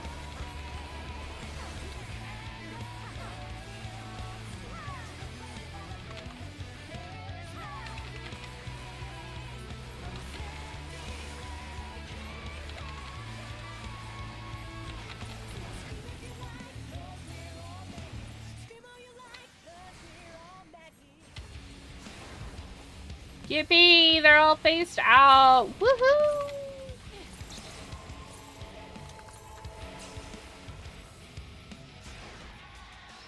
Yippee! You got a drink with a rubber ducky in it? That's sweet. Oh, but yeah, like...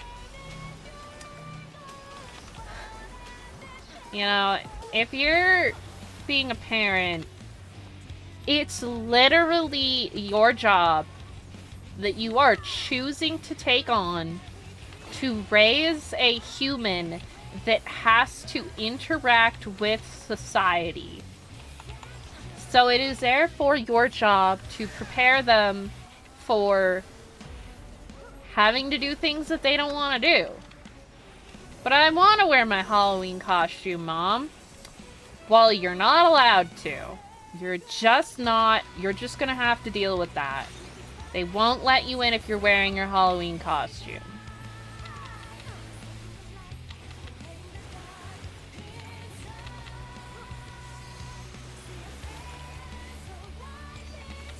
Thank you. I am a purple demon. That is why I'm purple.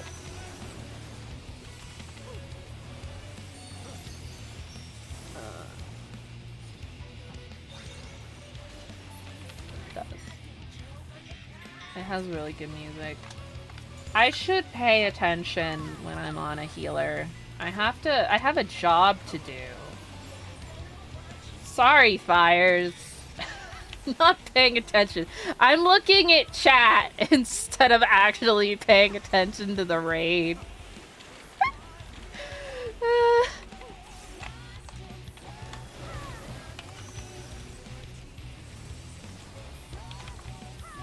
Like, I'm kind of just spamming the DPS button.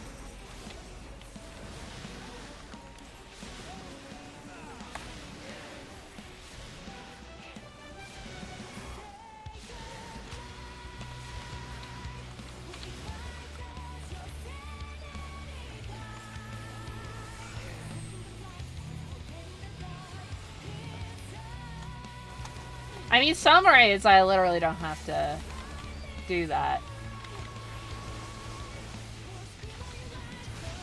Aw, nah, man. I ain't letting no kid put their fucking fingies in my drink to get the ice. Just be... You know what you do if the kid wants to eat the ice? You ask the waiter for a glass of ice. Toasty.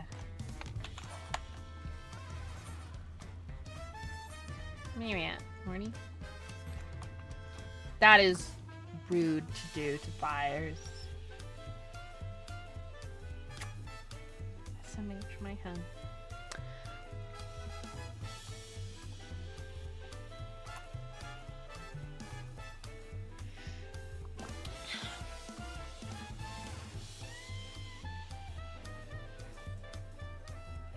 We're doing roulette for relic stuff. The current relic step I'm on, I need 100 of each of these 3 types of phantom dispellers. The purple one is from high level dungeons, the dark blue one is from trial roulette, and the lighter blue one is from normal raid roulette. So I'm just kind of like mixing it up as we go. We're gonna switch to trials now. But people are free to join if they want. If you want to come and hang out with us while we do this, you're free to. Bismarck! Yippee, the worst trial in the game! Fight me! Oh, it's not 300 roulettes. You get 13 from high-level dungeons, and 5 from trials, and 5 from normal raids. So it's only like 8 to 20. You also get them in the Occult Crescent. I may do a day, for people who just looked at Toasty's fucking adventure plate. Or portrait, whatever. I might do a day, because I haven't touched the Occult Crescent. I have it unlocked, but I haven't fucking touched it at all. So we might do a little bit sometime of Occult Crescent shenanigans. I mean, I'm not entirely opposed to assisting people with Eureka. Maybe. I hope they put region travel in during Evercold. I would love to be able to have people visit, or to go visit friendos. Like, man, it's a huge pain in the ass leveling up lots of classes. I've already done it twice.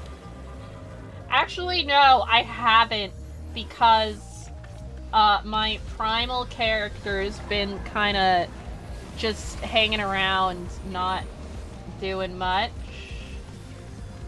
since region travel was introduced, or cross data center travel was introduced.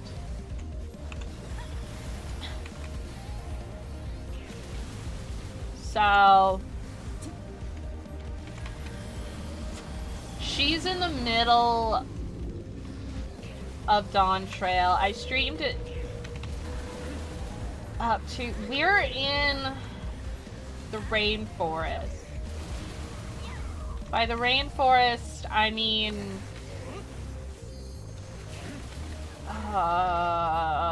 the third zone. So we're doing stuff with the cat people and the lizard people. I don't remember where we are. I don't remember if we've made tacos yet. But I can tell you, I want to make Shabruk Kabeel. It is in the second Eorzea cookbook, and I want to eat it.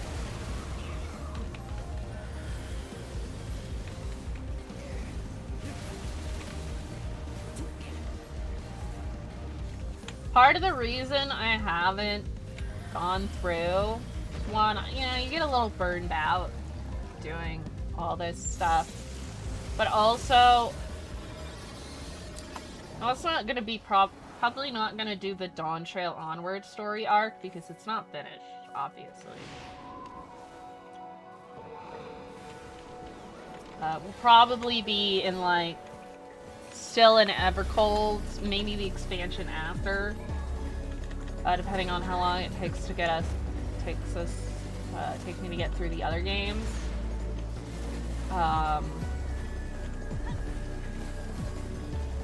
For that story arc, you know, and I'm not gonna do the story arc when it's not finished as part of the FF-a-thon.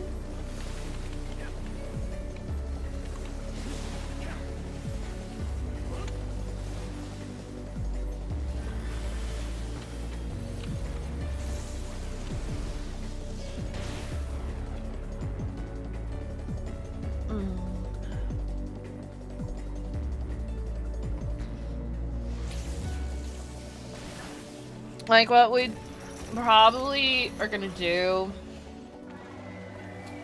I don't know about FF11 because I don't know enough about its expansions and the story arcs involved. But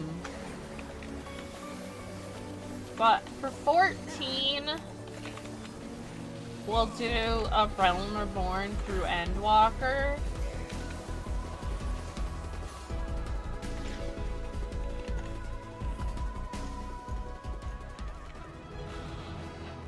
Ley lines is just floating there.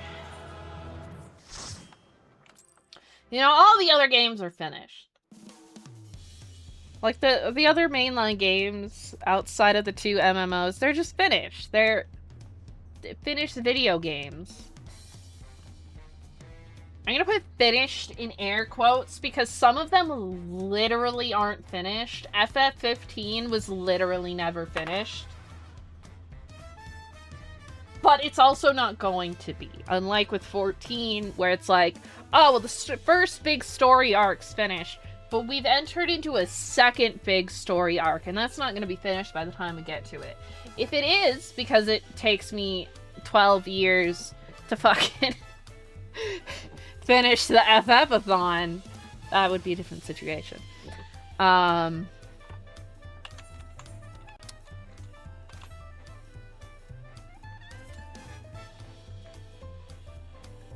I mean, I don't think this next arc is supposed to be quite as long, but it's definitely going to be at least a couple of expansions. Oh, this is a huge spoiler fight.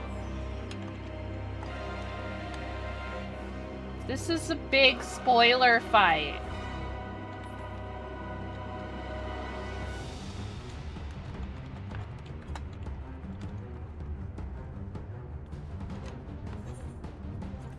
Gives fucking 7!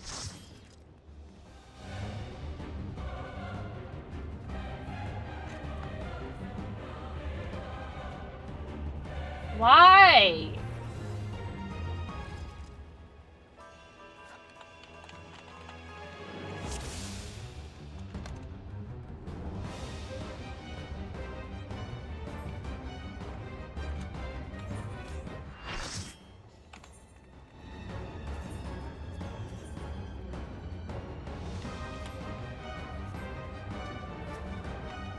If you're not in like You are bound by the limits of flesh. It will betray you. 7.3, you haven't beaten 7.3. You should probably not pay attention to this fight. You just did this yesterday?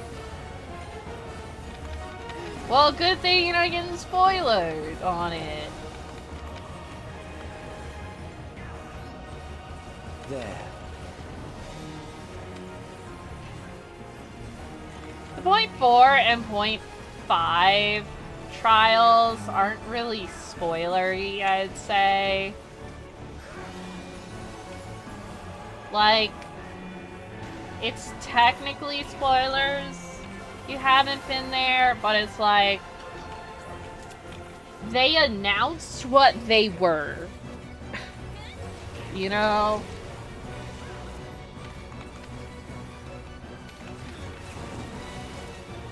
the context around them is more Do not see. important.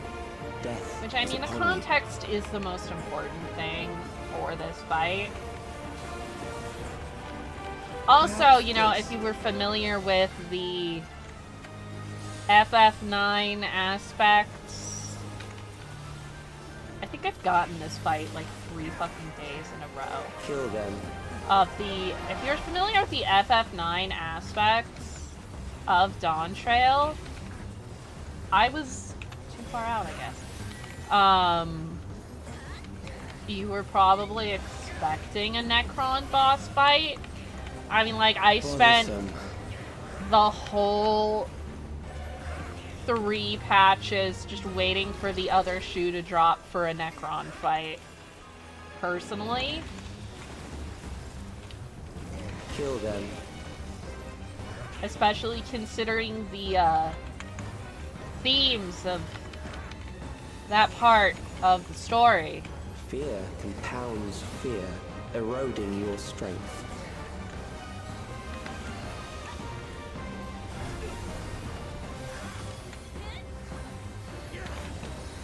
Last couple times, though, that I did this, I was on a tank, so I was more equipped for eating things because I fucked up.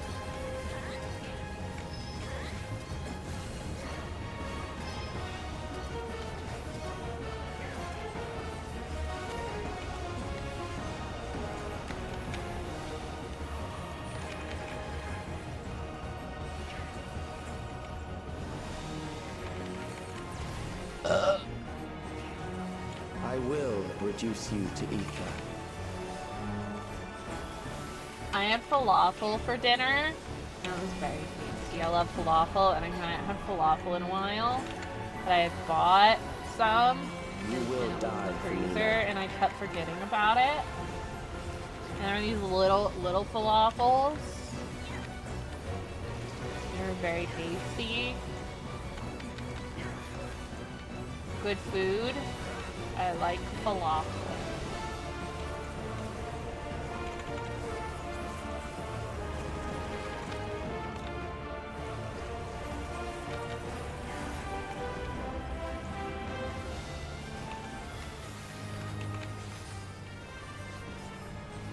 Accepting death is the greatest sin a life can commit. To be fair, this Necron has significantly more build-up to his appearance than in The endless FF9. darkness engulfs you.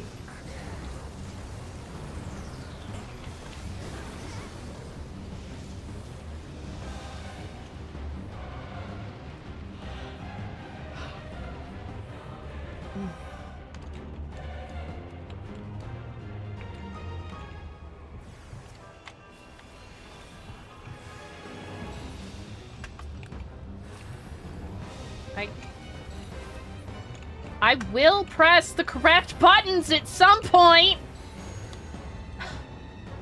I kept fat fingering my fucking Afflatus Rapture. They're trying to use fucking glare for, and I just went, boop.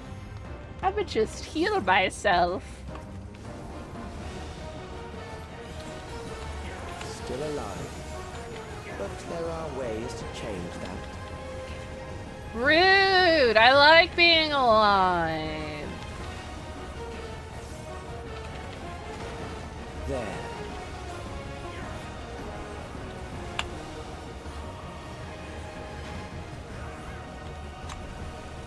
Those who do not resist death deserve it.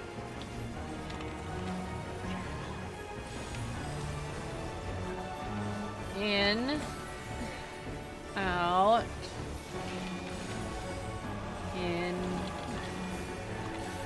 Out.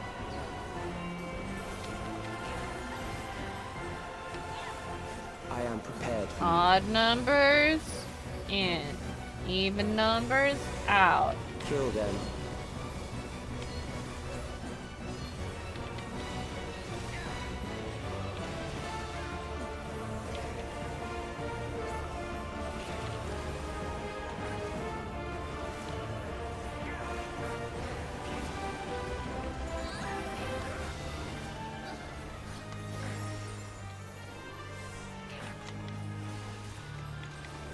Fight if you must.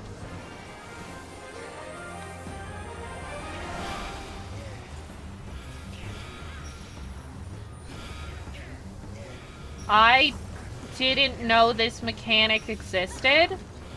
There.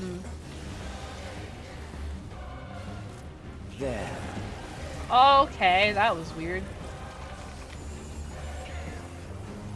I don't remember that mechanic.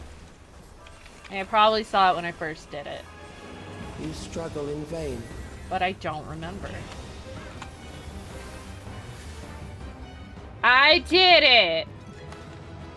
I killed Necron for the 3rd time in the past week.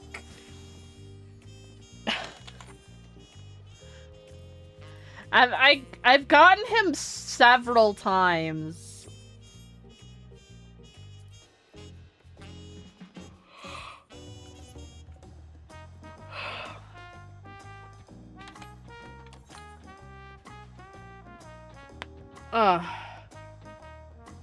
I am also gonna go to the bathroom.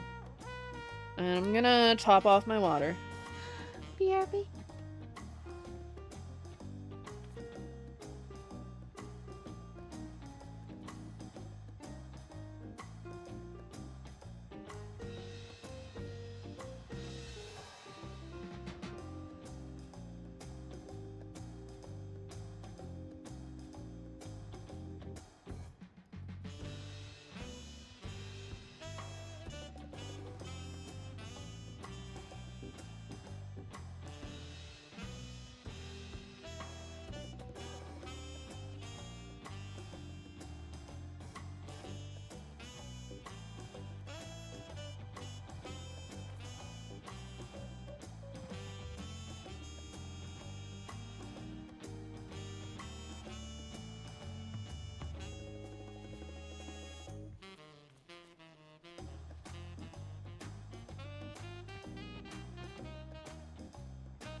I'm back. I realized I forgot to put my glove on last time.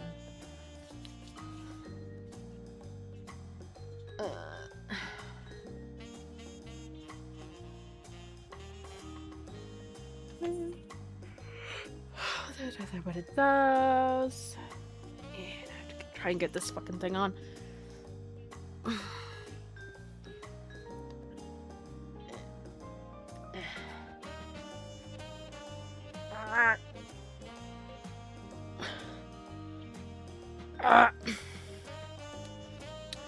It's so tight. This is a small / medium, and I have small hands, so I don't know who the fuck is wearing this besides tiny bitches.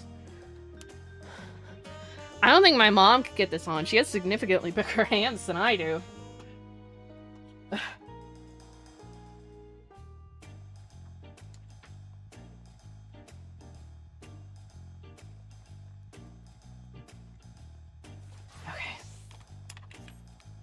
Toasty's gonna bird. No, Toasty's gonna tank.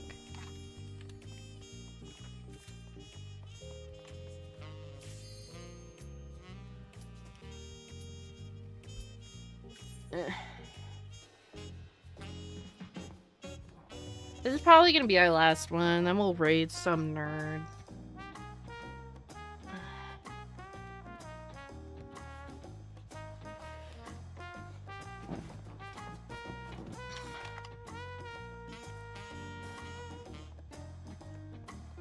Boom, huh?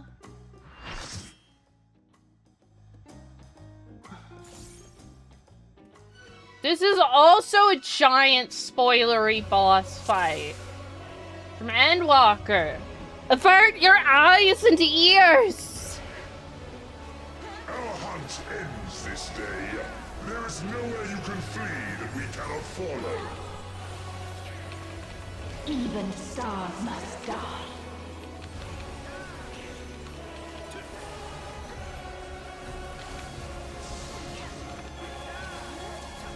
I do wish this had been the 2 expansions. It was very clearly meant to be.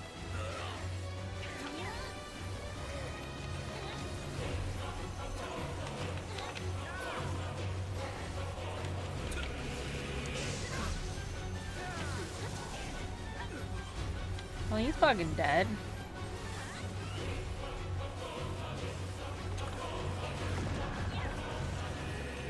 I do not have Rainbow Haunts because I don't have money to gift sub.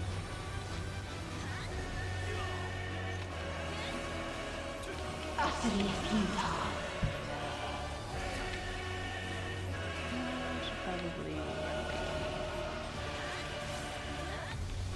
Your suffering is at an end. Should cry. I also really want to get the extreme maps. I'm missing a bunch of them. And as in, I haven't gotten all of the ones for anything past Stormflood. Feathers! Dangerous.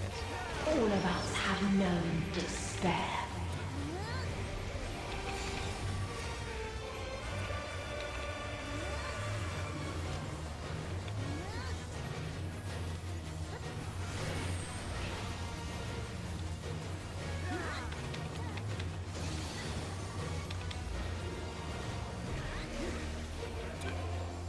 Were they standing on a tank? I'm so confused why they're dead.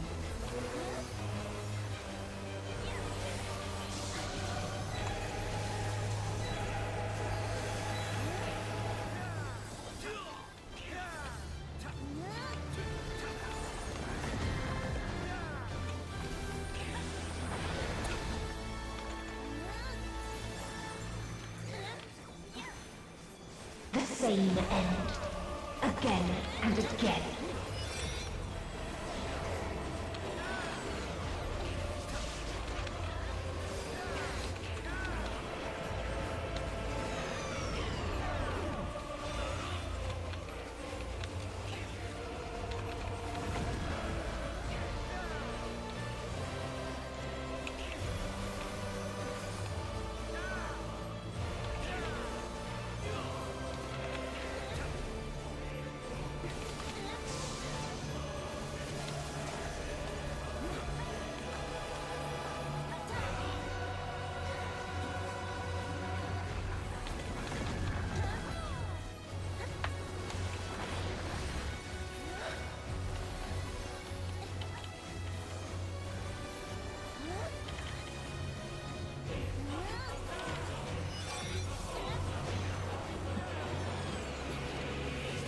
Everybody's moving over.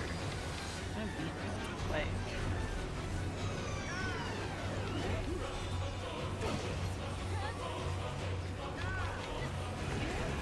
And there they go again. A sorrow so deep only emptiness remains.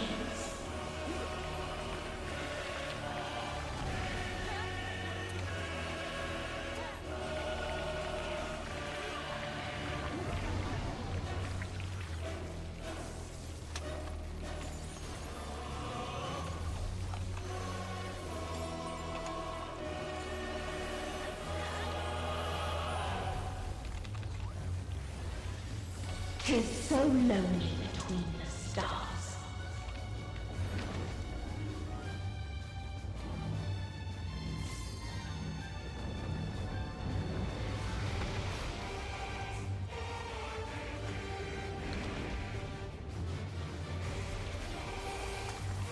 I will say, for all my issues with Endwalker and how they chose to do the story,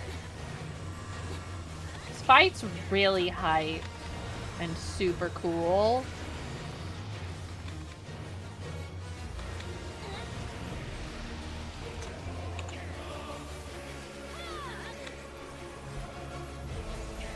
We have seen the end.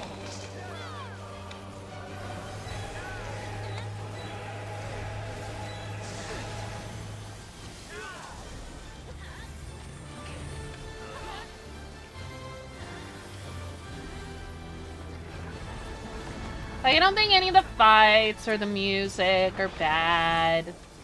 I don't even necessarily think all the story beats are bad. Except for part 2 of Labyrinthos. That should have been fucking scrapped. It was terrible. I'm gonna get hit by that. Oh, that did a lot of damage. I'm gonna just wait. The same end. Again and again.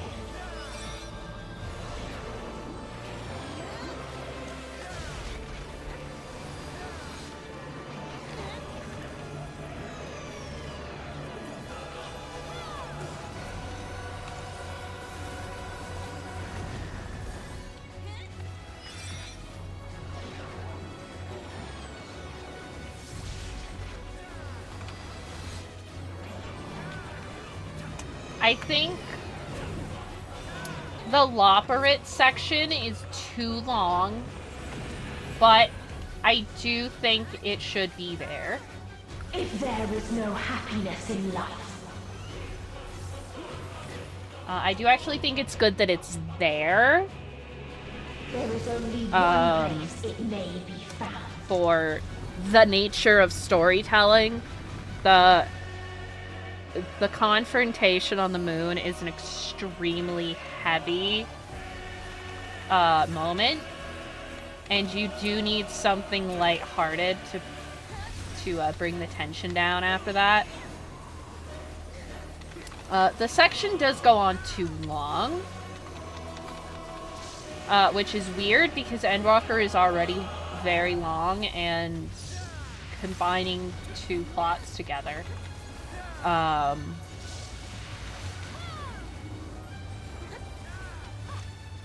So it definitely didn't need any padding.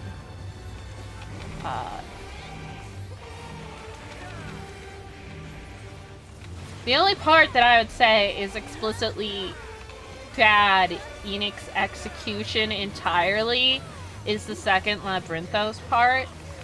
Oblivion. Like,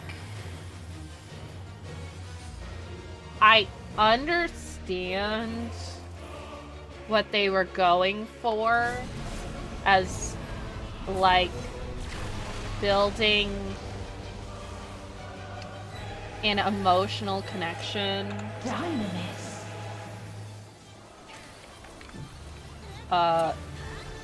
For the twins with their homeland. I mean, also the Scions, they're most often Starland, but particularly the twins with their dad, and killing time before the big everybody gets together moment. the way they did it was bad. I think, I don't know, I could see that. It always does. Better as a, it needed to be a different confrontation. I think there should have been, instead of fucking around in Labyrinthos and hearing stories about their parents, and particularly their dad, an actual conflict between them, maybe even a straight up, the Xenos part is really fun, but like the Xenos part's good. That's not a problem. I love the song. What is this defiance? No. But maybe even a straight up fight. Maybe like, you know, a solo instance, or if it had been split into 2 expansions, either a dungeon or a trial. We will stand against fate. No matter the cost. I think would have been better. We've been here before. Like, I think it would be a better story moment for the twins and their parents and the group as a whole. To never give up. And keep this fucking Dragoon alive. Hope will shine again.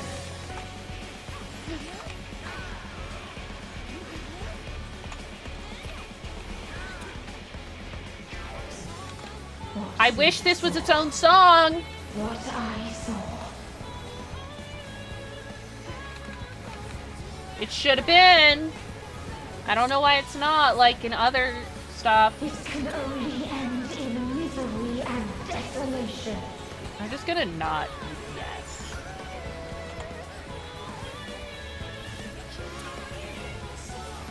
No life, no star, nor the universe itself. I'll do that though. Like, why is, like in other expansions, Should hope for better. that part with the female singer is usually its own separate song, and I wish it had been, because it's really good, and I'd love to hear a whole thing of it. And just like, there's like 3 different themes in that song, and I want them to all be their own songs. But yeah, I was saying is like,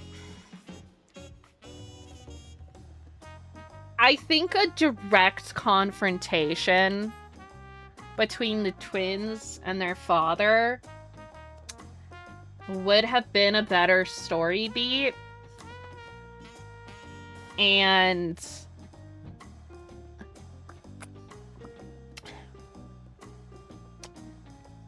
now obviously it doesn't have to actually be a physical confrontation. There doesn't have to be a fight. A fight is just very tangible for the player because it's not our dad. But some sort of direct confrontation where, or hell, even a fucking Echo Vision, where we see Fortunal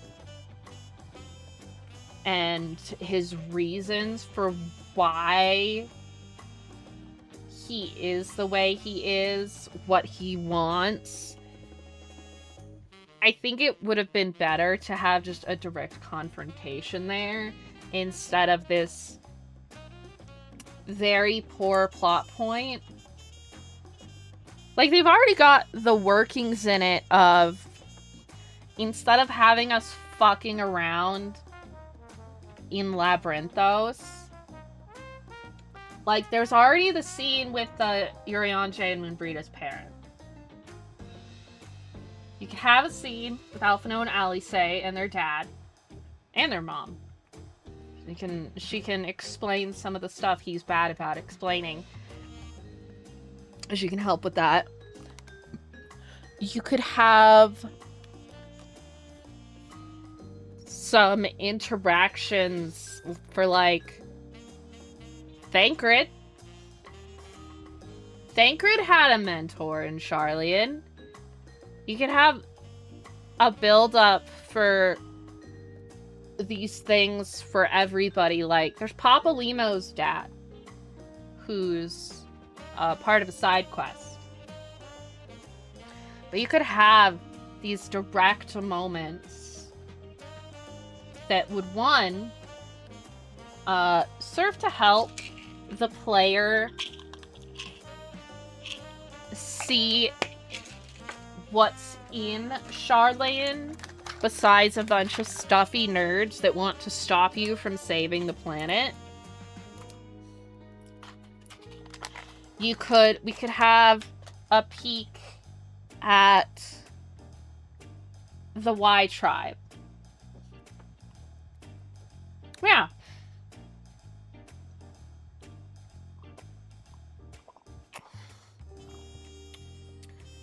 Like, I think Yshtola's father's dead. I can't remember. One of her parents is dead. I think it's her dad, though.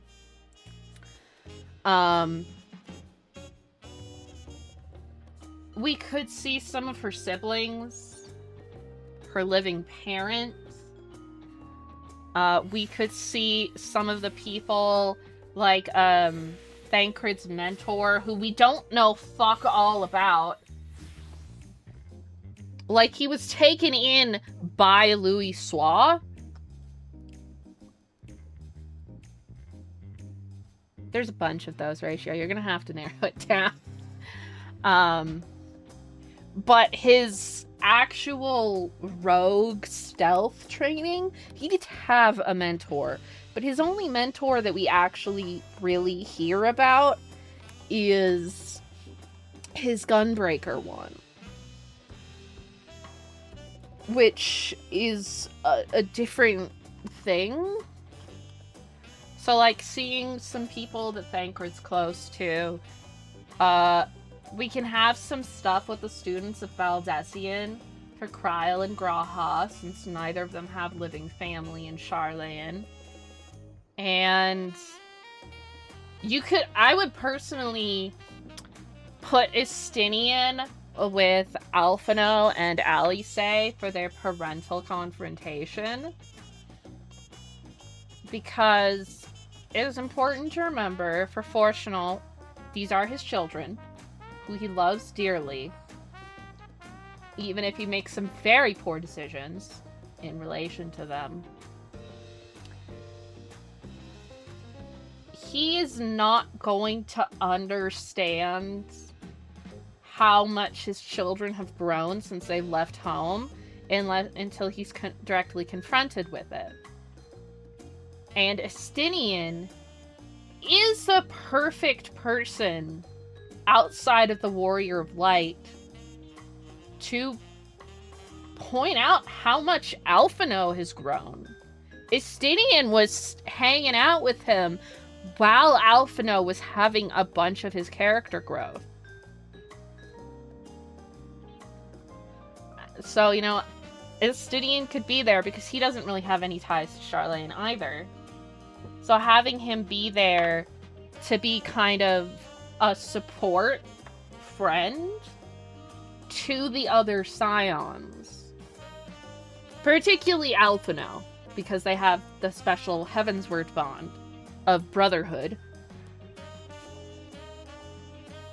But, you know, there's a little bit of it in there. There's Papa Limo's dad. There's the moment with Moonbreeda's parents. There's some confrontation between the twins and their parents. But I think you could do that for all of the Scions. Spread out throughout the expansion before final confrontation happens near the end. And then obviously they don't have to be confrontations, but there is conflict, obviously. And not all conflict is physical. There's conflict for Urianger. He's been avoiding Moonbreed's parents since the Realm Reborn's patches. He hasn't talked to them about it. He just sent them a letter. So that's a really good moment. That's the best moment in the second part of Labyrinthos. Easily the best moment in that whole story section is Urianger meeting up with Moonbreed's parents. And replacing all of the dumb researchers need to fucking take naps and drink coffee, oh my god, you fucking idiots, with an emotional connection, seeing what the Scions left behind when they left home. Yeah, it's fucking trash. That entire section's just like, oh, it's trash. And then there's this beautiful, heartwarming moment that gets you to like fucking cry. And I think it's like the last time in story Y'shtola's sister Ymitra was mentioned was in Heavensward. She helped us get Y'shtola back so we could go to the library. And then that's it. There's so little talk about her family. And she has multiple sisters. She has another sister. Here, I'm gonna show you guys for people who haven't done it.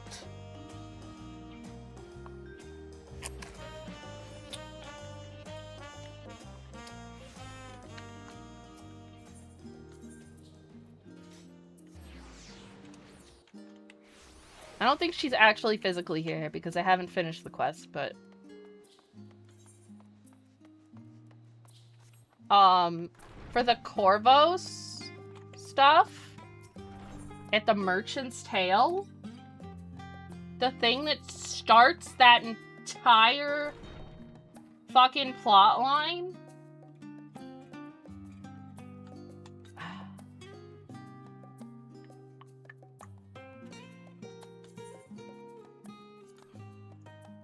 this cat girl,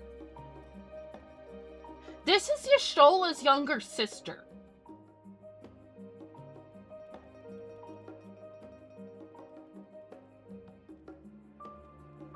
This is one of her siblings. And, like,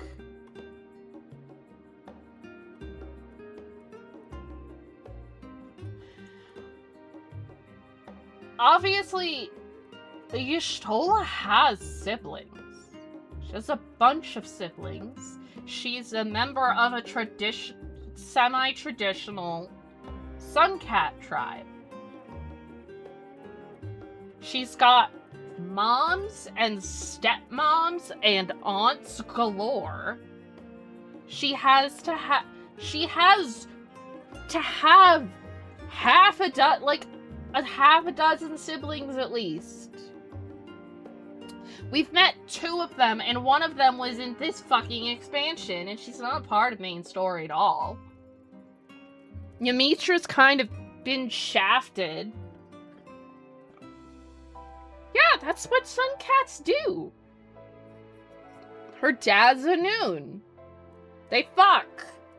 She's got a bunch of siblings. And seeing, it's like, oh, they're not in town right now. So? some of them are.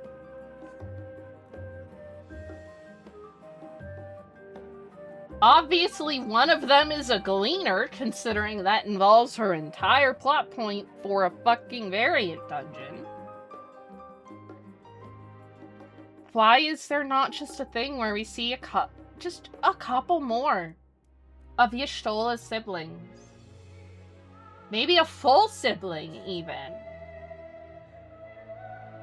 Just in Charlayan. Like a sister or a brother, and she's just like, oh, hi. Long time no see. And you can have something there. And seeing the connections that the Scions have in Charlayan is good for their development. It's good for our attachment to them. It's good from a story's perspective because it shows the player both what these people that you have come to know and love left behind when they left Charlayan. And it helps to show, it just gives another reason to save the world. Because even when you don't agree with your loved ones, they're still your loved ones. And you want to save everybody. It only gives you, showing us these people and the Scions that love them, who want to save them, only gives the player more motivation to save the world.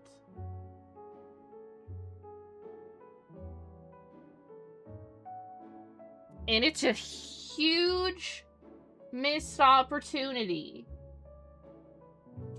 Sure, Toasty.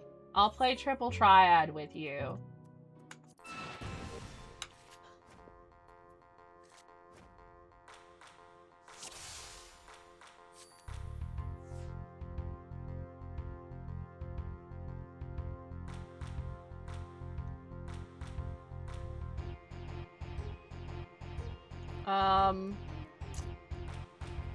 I don't know.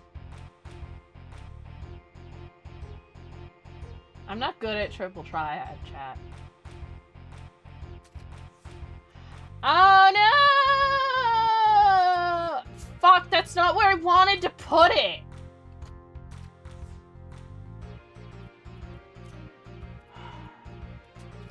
That's not where I wanted to put that!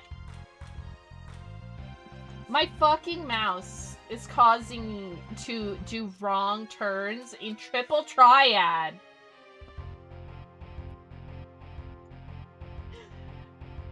Like, I was gonna lose anyways, but like, come on, man! You could at least let me lose properly. We're gonna do this again. And my mouse is going to work this time.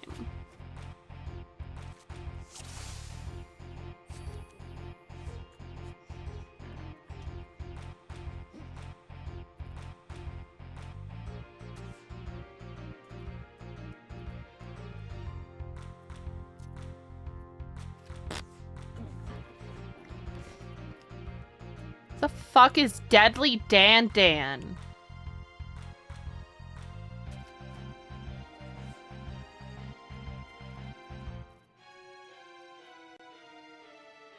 I don't know, man.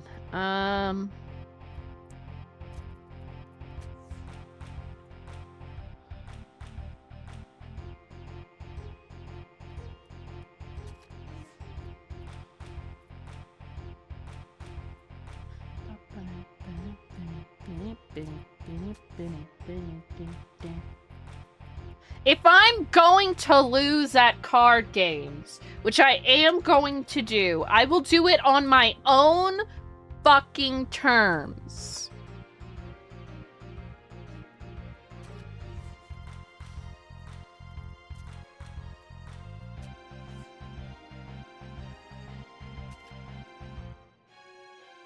It's not about winning. It's about doing it on my own terms. Yeah, I just think it's a huge missed story opportunity. And wouldn't you guys rather see emotional moments with the Scions instead of a dumb fuck-ass quest where you're carrying a box around for an hour?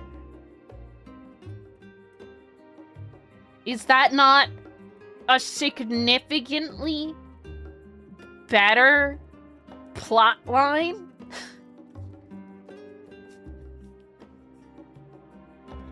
That also helps build into the very emotional moment of the second to last fucking boss of the expansion, who is your mom.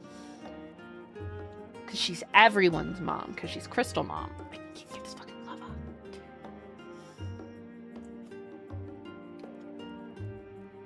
Also, the fucking dungeon is an emotional thing where your friends come and save you from death.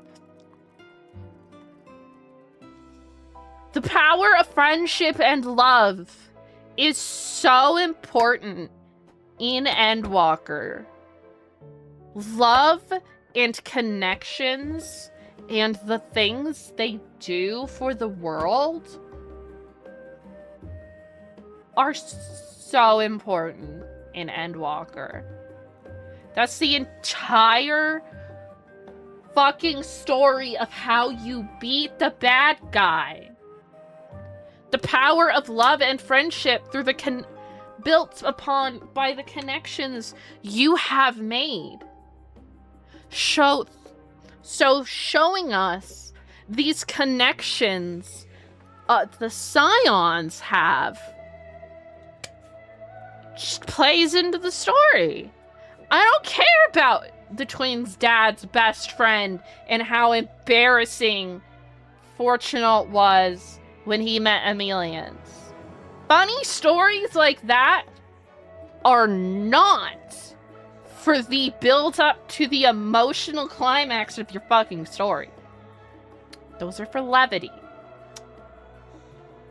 Particularly levity when you are not annoyed carrying a box for an hour.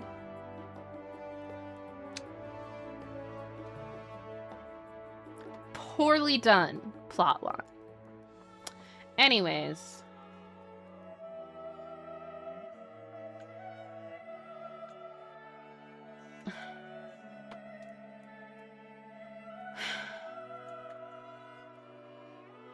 Holmes is streaming.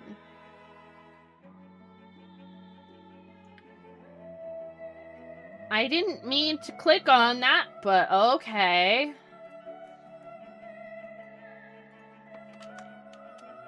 That's not what I wanted. Oh my fucking god. Stop it! I'm trying to open a tab!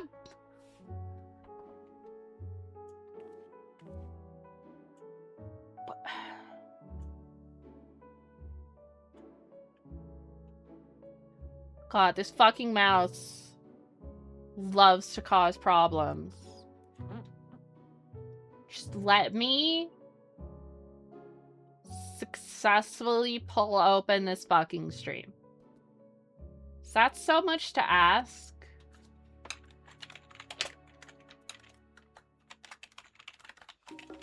We're gonna raid Fishy because Fishy is also playing 14 and is new to the game. I think they're in Stormblood. I don't know.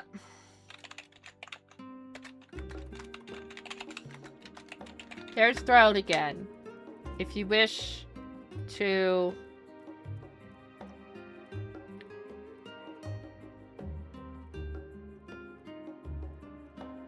why is it not letting me fucking whatever. Fucking copy. I shan't rage at losing at card games. Yeah. Anyways, we're gonna raid Fishy. Fishy is doing some stuff. Fishy stream says finishing Stormblood. Maybe. I think they're doing side quests. I don't know. Anyways. I'll see you guys next week. Maybe Tuesday. I don't know. We'll see. Depends how I feel. Have a good night. Have a good rest of your weekend. I will see you guys next week. Bye-bye. Bye-bye.